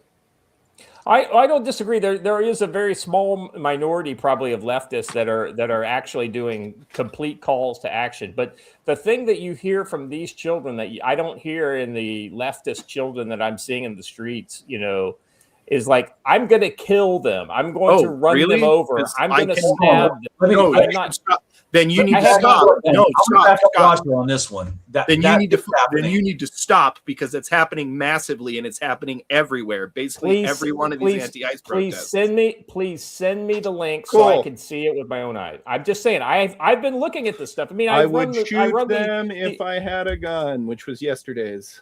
Well, I mean, come on. So you can't just give me one and say it's happening to all of them because I can bring you one. This is Okay, like, well, how both many, of us are telling you that it's happening a ton, and you're just not seeing it. Let me but I guess interject in the middle here and just say this: you're not here, so you don't. That's true. I know. I'm getting it all from X. That's my number one source for all this kind of stuff, and I'm looking for that's it. even not. That's not even 100% accurate, right? I freely admit that. There are lots like of I said, I'm people- looking for it. There's a lot more videos from inside these school protests where they've let the kids out, where folks have gone around interviewing these kids, and they're saying very similar things about anyone in a MAGA hat. And I'll be honest, that video there made at the UNRWA school could just as easily have been made at Edsel Ford High School in Dearborn, Michigan. Yeah. Now, where they are getting this are some of these Islamic communities in America, because they're actually getting it from the mosques and from the parents. Whereas a lot of times the parents are a plumber and just a housewife that are completely disconnected. They send their kids off to school. They don't feed them that stuff at home, but the kids get it from the school. So, all right, let's move on to the next one here. In England, so this is, Joe, I didn't realize stabbing a car was so effective. Clearly, this guy I thought he was going to fucking stab himself with the first couple there. So then he comes, stabs the window. And then these guys are like, enough of that. This is what you got to do when these people start acting like this. I know if that bar stool to the face should have dropped that guy. Well, I wonder if he's on something, whether he's either drunk or, and it gives him a little bit of chemical stupidity. Why are you threatening me? Why should I be scared if my family's gonna die? Watch her. We're doing a segment on Muslims. We're not doing it on this right now. If you want to show it to me, well, you just asked him to. I said to send it to me. Send it to me, not to play it on the show. We're not going to go down a rabbit hole. We'll do Wednesday's show on that. I'm more than happy to rack and stack all this stuff with these kids saying this stuff, because I remember I asked you guys what you guys thought about that, and like, it's just one thing is all I'm saying. It's literally one protest. I want to see more, though. Don't get me wrong. I'm not saying it's not there. I'm just saying I'm not seeing it. And the leftists generally don't do that in public. They usually do that in private. Which one of us runs a protest watch show? Right. They have been doing that in public for the last year. Watcher, I didn't know you were running it regularly. When was the last time you went? I know. When was the last time you were live? I mean, probably 3 weeks ago. I mean, I'm just saying. I want to see that story. I just haven't seen it. So please, rack and stack it. We'll do it on Wednesday. I would love nothing better to do that. All right. Oh, sorry. Anyway. I thought I was having a stroke, and then I realized they all started putting their comments in pidgin. Yeah.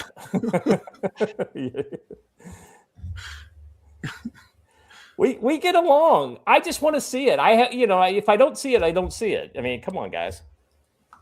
All right. A pro-Palestinian Islamist in Berlin insulted and threatened German police officers and was arrested.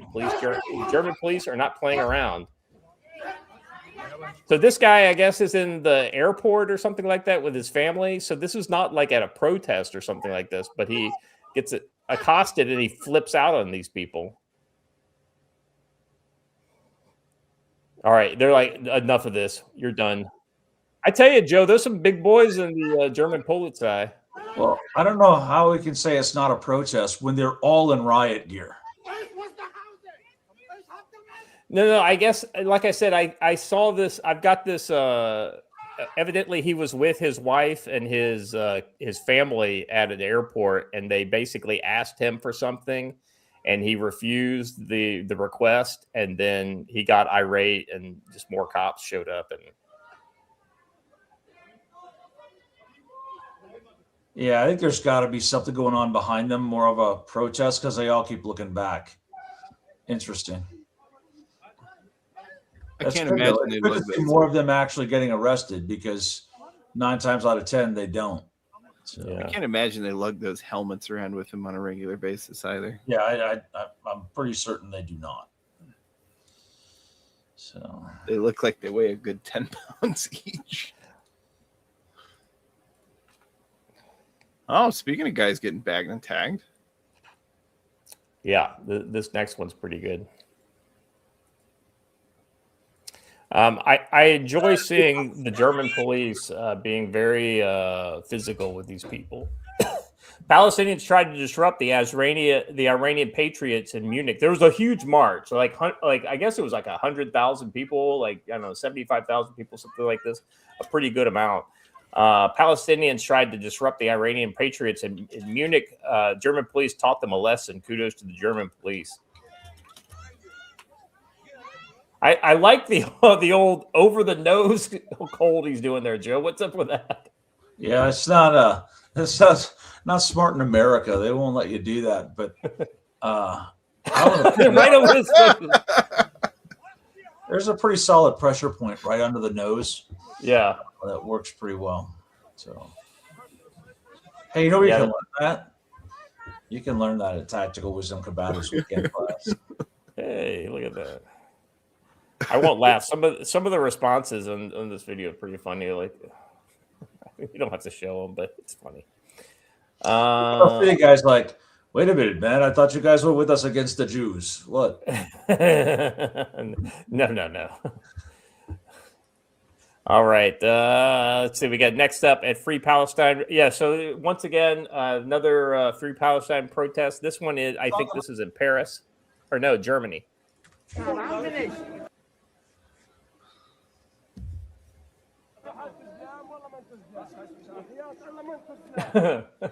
This guy's like bowing up on the police officer. Not smart, buddy.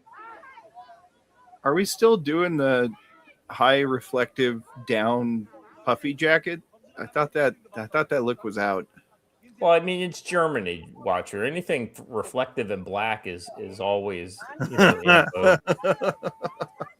Listen, on any long scale term, bowing up against tall German police officers has never worked for anyone, ever.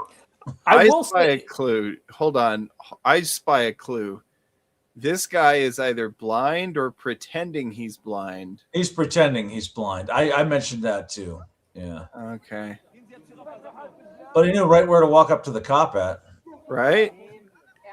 Well, and just in case you thought that the German police had a monopoly on treating Muslim morons roughly, the next video shows us that despite the fact that France has already conquered, they are not going down without a fight. There's another video. I think you gotta.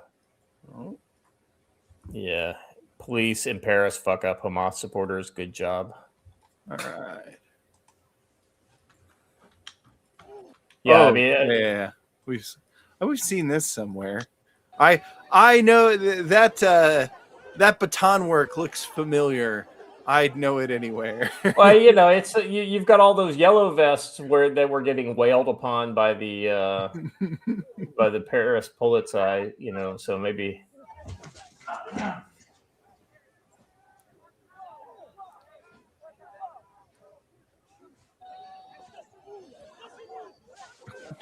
Anyway, it's good to see that the French aren't giving in completely. And then so this problem here. This is a final articulation of the problem of what's going on here, and then leading into the solution, right? The cultural solution to these Muslim problems, right?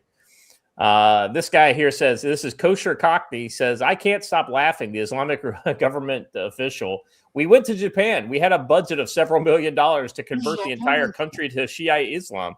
In 6 years, we only managed to convert one person, and he wasn't even Japanese.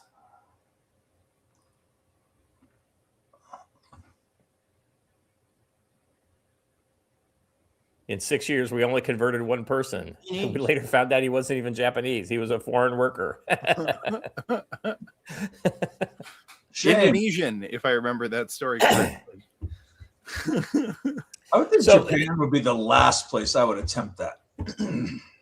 Well, but here's the thing, right? The weapon against Muslim invasion of your land is culture. Understanding. First of all, you got to love your culture in order to, and that's one thing in Japan. They love their culture, so they're not going to give up to it. And it's also to realize who the enemy is. If you don't understand that there's an enemy, you can't fight them effectively. Because Japanese hate all gaijin. Their natural disposition is to hate foreigners, right? And because of that, they see all the attacks coming in because they correctly identify them as attacks by foreign enemies. Japan literally calls all foreigners devils. I mean, they just don't like gaijin any type. Yeah.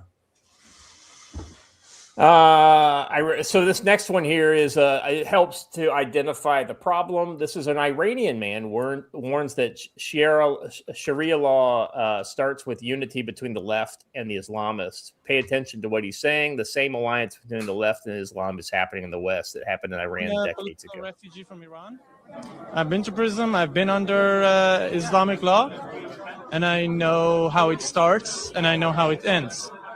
And it always starts with for some reason, unity of left and Islamists, and it scares me. So I came here to be free. I chose Canada as my second home to live in a free country. And I'm beginning to get really scared because the way things are going, it looks like they're going to basically appease Islamists just to not raise any ruckus or something. They're just going to appease them step by step, and they're not going to stop. They see it as a sign of weakness, so they're going to take more and more, and I'm against that. I believe Canada should be free, and freedom of speech is something that nobody can take. I'm a political refugee. I think that's pretty well articulated. It's this this convergence of interest between the left and political Islam. You see this now in America with the Antifa guys showing up to the Free Palestine stuff. They're recruiting, is Islamic fundamentalists are recruiting heavily from within Western leftist groups. The previous brainwashing makes it easier to brainwash for the new brainwashing. Well, there's that. And the issue is never the issue. The issue is always the revolution. Let's see. Next up, we've got Canadians. Of course, they see a threat, but they don't see the same threat we see. Well, radicalization in general quite often will show by people isolating themselves and changing their behavior, like changing what they're saying on a subject, like becoming more extremist. And if someone was very believed in equal gender rights, but all of a sudden are leaning towards traditional values, and that might be a sign that they're becoming more extremist. Well, radicalization in general. Oh my God. Her statement there that saying traditional values are extremist should be cause for having her badge revoked, her rank, just everything. There's nothing wrong with traditional values. There's a reason why they are traditional values. Wow. Joe, the sad thing is she will probably get kudos, pat on the back, and hey, look, these radical rightists are using you as an example. Good on you, girl. It'll be one of these kind of this is a victory lap for her. But she doesn't understand that she's handing her country over to people who just want to destroy it. Yeah, these people just don't understand that you can take this virtuous stance. They'll just kill you last. They're still going to kill you. You're an outsider to them, and you're less than human. They're willing to use you as a useless idiot and then dispose of you later. Yeah. Yeah, the revolutionaries are the first ones up against the wall when the revolution is over. Yep. All right. So here's an example of of localization patriotism as being kind of one of the identified things. Germany's elites demand localization patriotism as green industrial policy unravels. As social glue and the bond tying individuals to a higher purpose of existence, patriotism has acquired a dubious reputation in Germany after decades of culture war. The United Left has succeeded in amalgamating this binding and integrating cultural ferment with the historical catastrophes of National Socialism, imperialism, and chauvinism. Ultimately, this is that merging of left wing and other kind of things. Today, patriot is regarded as a social outsider, a contrarian, intolerant antagonist of humanistic values. The mills of socialist cultural revolution set in motion in the late 1960s have ground with care a cartel of radical ideologies, opportunistic politicians, a proliferating academic establishment, and the media sector has managed to inject a sufficient dose of poison into the root system of tradition, religion, and family, the bourgeois order. The modern patriot renders himself deeply suspect if he rejects the blessings of cultural relativism and the woke nihilism. No Ukrainian words around. What is this now? Yeah. All right. Maybe it's just the memory of Ukrainian words. Yet conservatisms are the true heroes of stability and continuity. We who like human breakwaters in today's social storms attempt to fend off the worst flowing towards us from the murky sources of cultural Marxism. It was not the least the work the German politicians to carry out of this civilization turn away from the social market economy and bourgeois-centered society towards a green climate socialism. Nowhere does the anti-bourgeois reflex flourish more luxuriantly than in Germany's MGO complex and the shrill academic flank welfare surrounding cancel culture and wokeism. All right, I want to skip down here. This is a little... there was a thing in here. Let's see. It's a cynical media game that the political class are playing with a population already of fragile spirits. Yeah, and so essentially what this is talking about is you've got part of the left that's joining directly with the Islamist kind of structures, right? Then you've got this other part of left that's looking for a new identity, especially now that the green kind of thing is falling apart. The rise of nuclear. I mean, hell, Mertz and just agreed with AFD that the entire 2023 shutting down of the nuclear power plants is completely out of. So what you're going to start to see is this kind of this patriotism light coming out of the left and then what they're trying to do is they're trying to steal people who are proud of being German or proud of being British or proud of being, this will be this kind of this left-wing kind of patriotism that they're going to try to tap into as far as getting away from it. Let's see. Hey, you know who else recently called for nationalism? Well, AOC did. And let me find. Yeah. Do you have that? Let's play that real quick. I want to do a super chat because I think this is. First of all, YouTube. One of the clips says that she said Venezuela is below the equator. That is demonstrably false. It is not true. The Bastionist for £5 said YouTube blocked my super chat for using Muslim. Have you seen Rupert Lowe's Restore Britain launch vid on X uniting the right? Thanks for everything. No. I have seen it. I watched the whole thing. I thought it was fucking great. I think what's happening around Restore is probably the most exciting thing in British politics since the creation of Amelia. Now, if you guys could just kind of, hold your fucking nose and normalize Tommy Robinson, I think you guys would be onto something. The problem is I just get the feeling that there's so many in the political class that, Tommy Robinson has, he's 95% correct on everything that I've heard him say in recent years. I mean, the EDL days aside. But yes, I think Restore is great. We're probably going to talk more about Restore in the future as they get some speed. I saw that Sargon is with them. I'm looking for big things to come for Restore. Let's watch a little AOC. Speaking of things that need to be restored.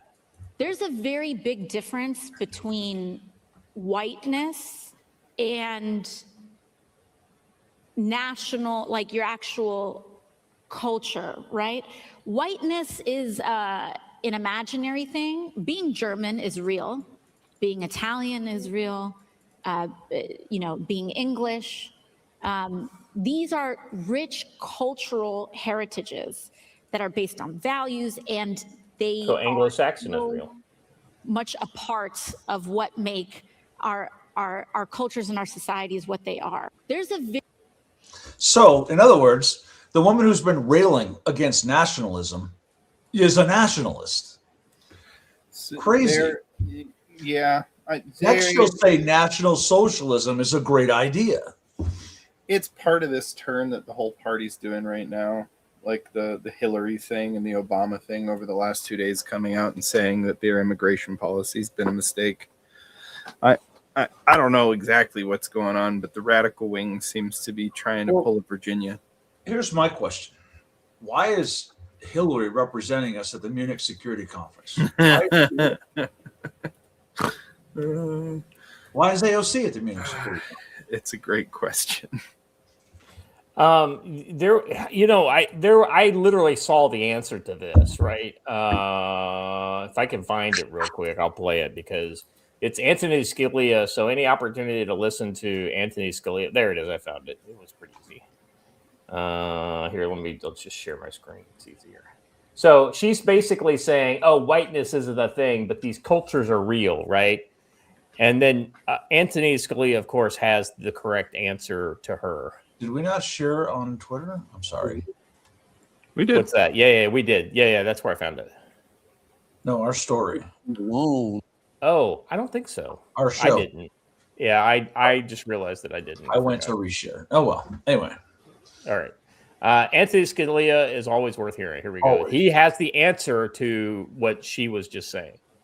Diversity alone is not what makes a great nation. I mean, diversity alone makes some of the tribal societies of the world that never quite make it, such as some of the places in the Middle East where we're trying to establish nationhood.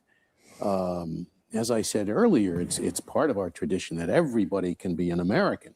But there has been a common culture. Yeah, you don't have to belong to it, but there has been that. And what is it? What is it? Well, okay, you want to know what it is? Number one. Okay. Is there a bond? Is there a common culture? I think.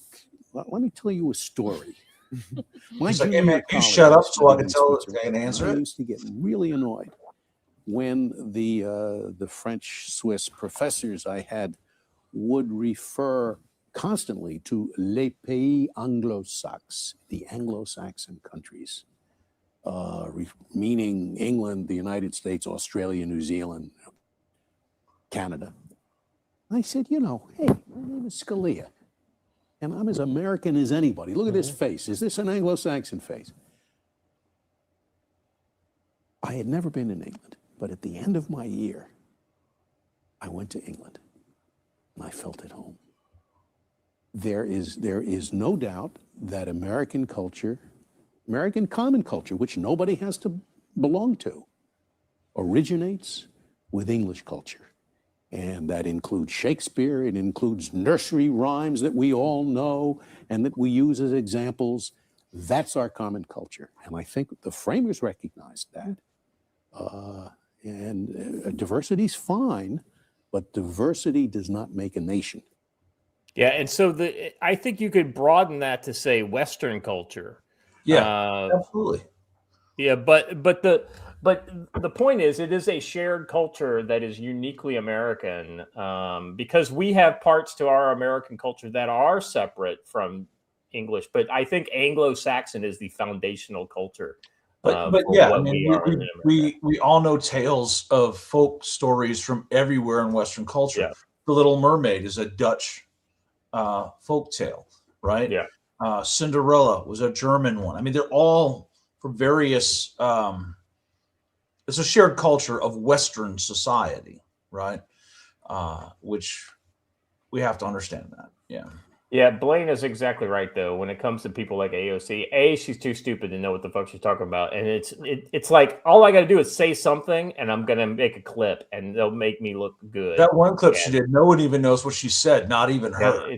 It's fucking incomprehensible. Anyway, I just thought that Scalia one was so good. I just thought it was worth sharing here. All right, here's another example of the answer to the Islamic problem.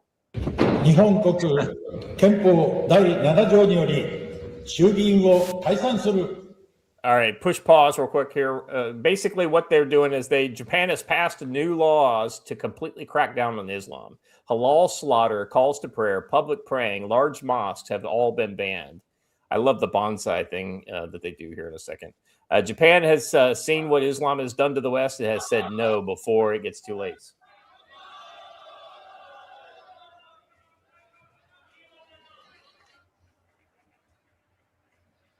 This is what victory looks like in the context of fighting for your culture. She looks like a dragon lady, and I'm here for it.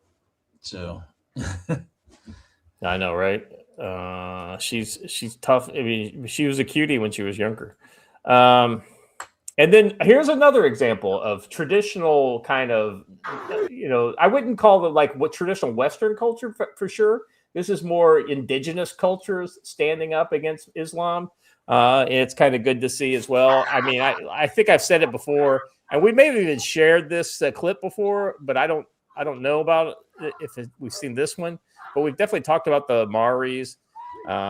They are having none of the Islam, and I just love how they got this blonde whitey right in the middle, doing blackface and everything. You'll see him here in a second. Joe, look at that guy. This actually might be a fun fight, right? The Maoris against Allah's boys. I think I know who will win. These guys aren't going to have any trouble at all putting on some suicide vests and things like that. I don't know that I'd want to out suicide the Maoris. They definitely can't dance as good as they can. But you know what's funny here? This is one of the places in the world where the exception is what everyone thinks it is. The white culture has assimilated itself into the traditional Maori culture, and you'll see whites in New Zealand participating in this. What's interesting is this is evidently these are Christian Maoris. Like it says back there on a sign, the official religion of I think New Zealand, Christianity. Yeah, the NZ's official religion, Christianity. I didn't know the Maoris had converted to Christianity so fervently. That's good to see. Almost like it was the entire point of New Zealand. Yeah, I know, right? Like you guys can do all the other stuff. You just got to love Jesus. If you love Jesus, you can have all your dances and your other practices. Well, these dances have nothing at all to do with religion. Well, a way of waging war without destroying their entire populations. Exactly right. Exactly. Well, I was going to say, you can have most of it except for the cannibalism thing. Well, like I said, I think except for mass.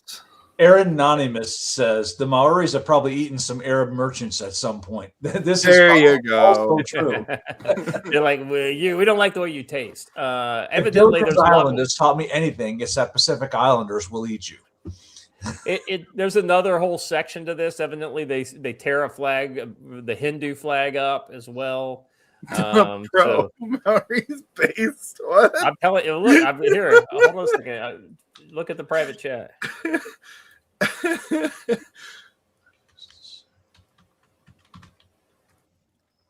Joe, it's almost like they did this for you. I gotta see it. Up on the screen. Oh, it's on the screen now. Oh, I went to the other link. They did it for me. Yeah, they don't like Indians from India. They had too many experiences with Indian truck drivers.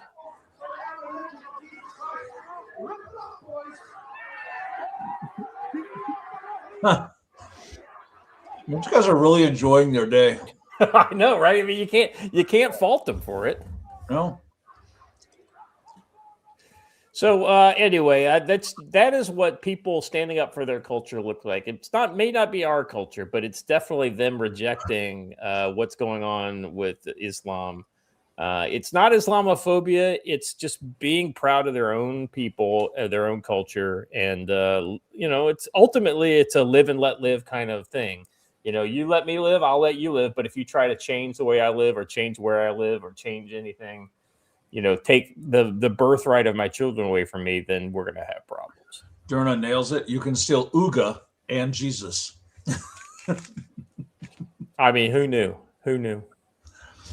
All right, guys, that's all I got for today. Joe, final gazes into the crystal ball. Anything you got on your watch list for this week? I'm leaning more and more towards the movement of the Gerald Ford as a distraction. And I would bet you would see a strike on Iran before the 14-day window of their transit. Because the more I think about it, the less likely it is that they're going to conduct combat operations after having been at sea for eight months already. So we'll see. Yeah, Joe, for me, I'm my kind of thought is that it's less based on where the Gerald Ford is and more about where they are in the negotiations. If the negotiations crap out, Gerald Ford could be south of Hawaii or wherever. No, I guess they're coming from they could be right in the middle of the Suez Canal, and they'll probably push go. So yeah, I'm with you. I think the Gerald Ford is not the point. It's kind of it's just an extension of that. Watcher, what do you think? Kind of. I mean, same thing roughly as Joe as far as Iran goes. I think that if anything, the Ford might be part of a distraction, or might just be like, hey, we want to make sure we have follow-on forces that are ready to go. I don't know. I am simultaneously disheartened and excited. We've got so many good things going on, like the reactors, that I have a hard time complaining about the bad parts, right? Yeah. But I you know what? I'll leave it with one fun prediction, which is I predict everyone's X experience will improve once this feature is finally added. Yes. What is that? Oh, blocking country-specific content. Yes. Anything in South Asia off. Goodbye, Ian Miles Chong. Bye-bye. Not North Asia. Hey, that reminds me. I want to thank everyone for their help with the guy who tried to claim that his knives were somehow affiliated with me. I was willing to help the guy when he sent me a knife and said, hey, can you help me promote this? I was willing to help the guy until he started putting my name in the middle, like when they said Joe Dolio handmade knives. That's not true. They have nothing to do with me. And then he tried to double down, and I called him out on the fraud, and our community just kind of came down on the guy and body slammed him. So that's a good thing. The other thing too is I didn't see her in the chat, but I want to commend Wanda. If y'all are ever in an internet battle, tag Wanda. She lays waste to everyone who crosses her path on the internet when they are wrong. And this guy actually tried, for some stupid reason, to argue with me that because of Christian morality, we should just allow every illegal immigrant to have every right that an American citizen does. And that's just not true. So Wanda just laid him out with a whole bunch of scripture, and it was well done. So, hey, I just want to tell the chat, like, I don't know if you guys are not getting engagement in the Riot Watch room. I noticed it came back alive this morning, but it was totally dormant over the weekend. So I kind of look at places where you guys hang out, whether it's the community room or the DM group, the fan It was chat. Valentine's weekend. Cut them some slack. I got it. But I'm just saying, if you guys want things in the show, and let me know. Just let me better know. become perpetually online right now. I'm messing around with you people anymore. I backed you up, Scott. Oh, okay. Yeah. I'm just saying, like, if you want to see things, that's the best place to kind of drop it to let us know. So that would be helpful. And like, like I said to Watcher, if you guys see anybody saying anything super stupid in America, please let me know, because we're just there's not saying it. a couple comments down in the YouTube chat that I'm gonna kind of second. Riot watch room is so cumbersome. Fan channel is more active. If we already have one, I don't know why we have the other. I really don't. Well, so here's the thing. Like the DM group got to the point where with people using encrypted chat, if they were using the encrypted chat, they couldn't join it. And so that was the whole. People from the community were telling me we needed a community. So I know Wargate X Operators is a community that I am part of, and it's pretty active, and it seems to work all right. And we've gotten some moderators for ours. So if you guys don't want to use it, then it could just die on the vine. I've also had somebody come to me and say they wanted to create a Discord for the channel. Like we tried to do that with what was it called again, Watcher? There was Gilded, right? Yeah. Yeah, that died. They shut that down as a service. Yeah, they completely went out of business. So I know Discord is still around. So if there is demand for Discord, I mean, I'm not against it. I'm just like, I don't have time to personally run it. But wherever you guys want to gather on the internet, we will be there to try to interact with you guys and to learn from you. So I guess my question is, I don't know why we need 436 things. Can we pick one? I'm with you, brother. Unfortunately, I think the DM is potentially exclusionary. We have to find another one that works. Hey, Stormy, some of us we're still on the search.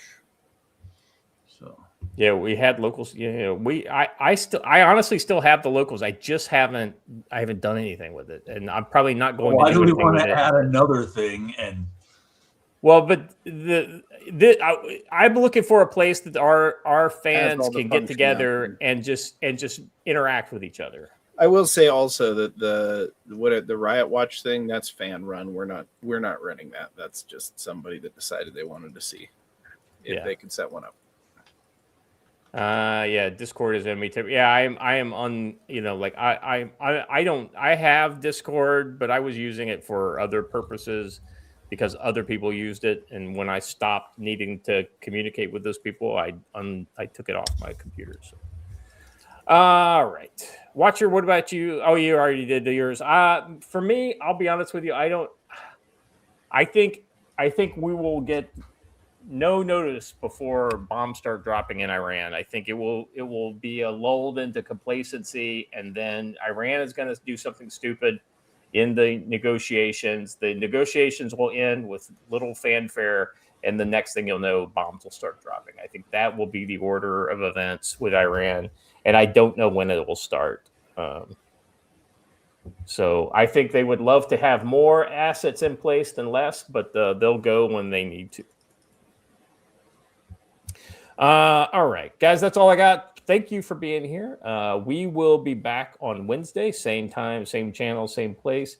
If you haven't done it already, please subscribe to the channel. Please like the video, share the channel with your friends. Let them know you're getting some good information over here on the Council for Future Conflict. For Joe and Watcher, thank you guys for being here. We'll see you on Wednesday. Have a good day and stay safe.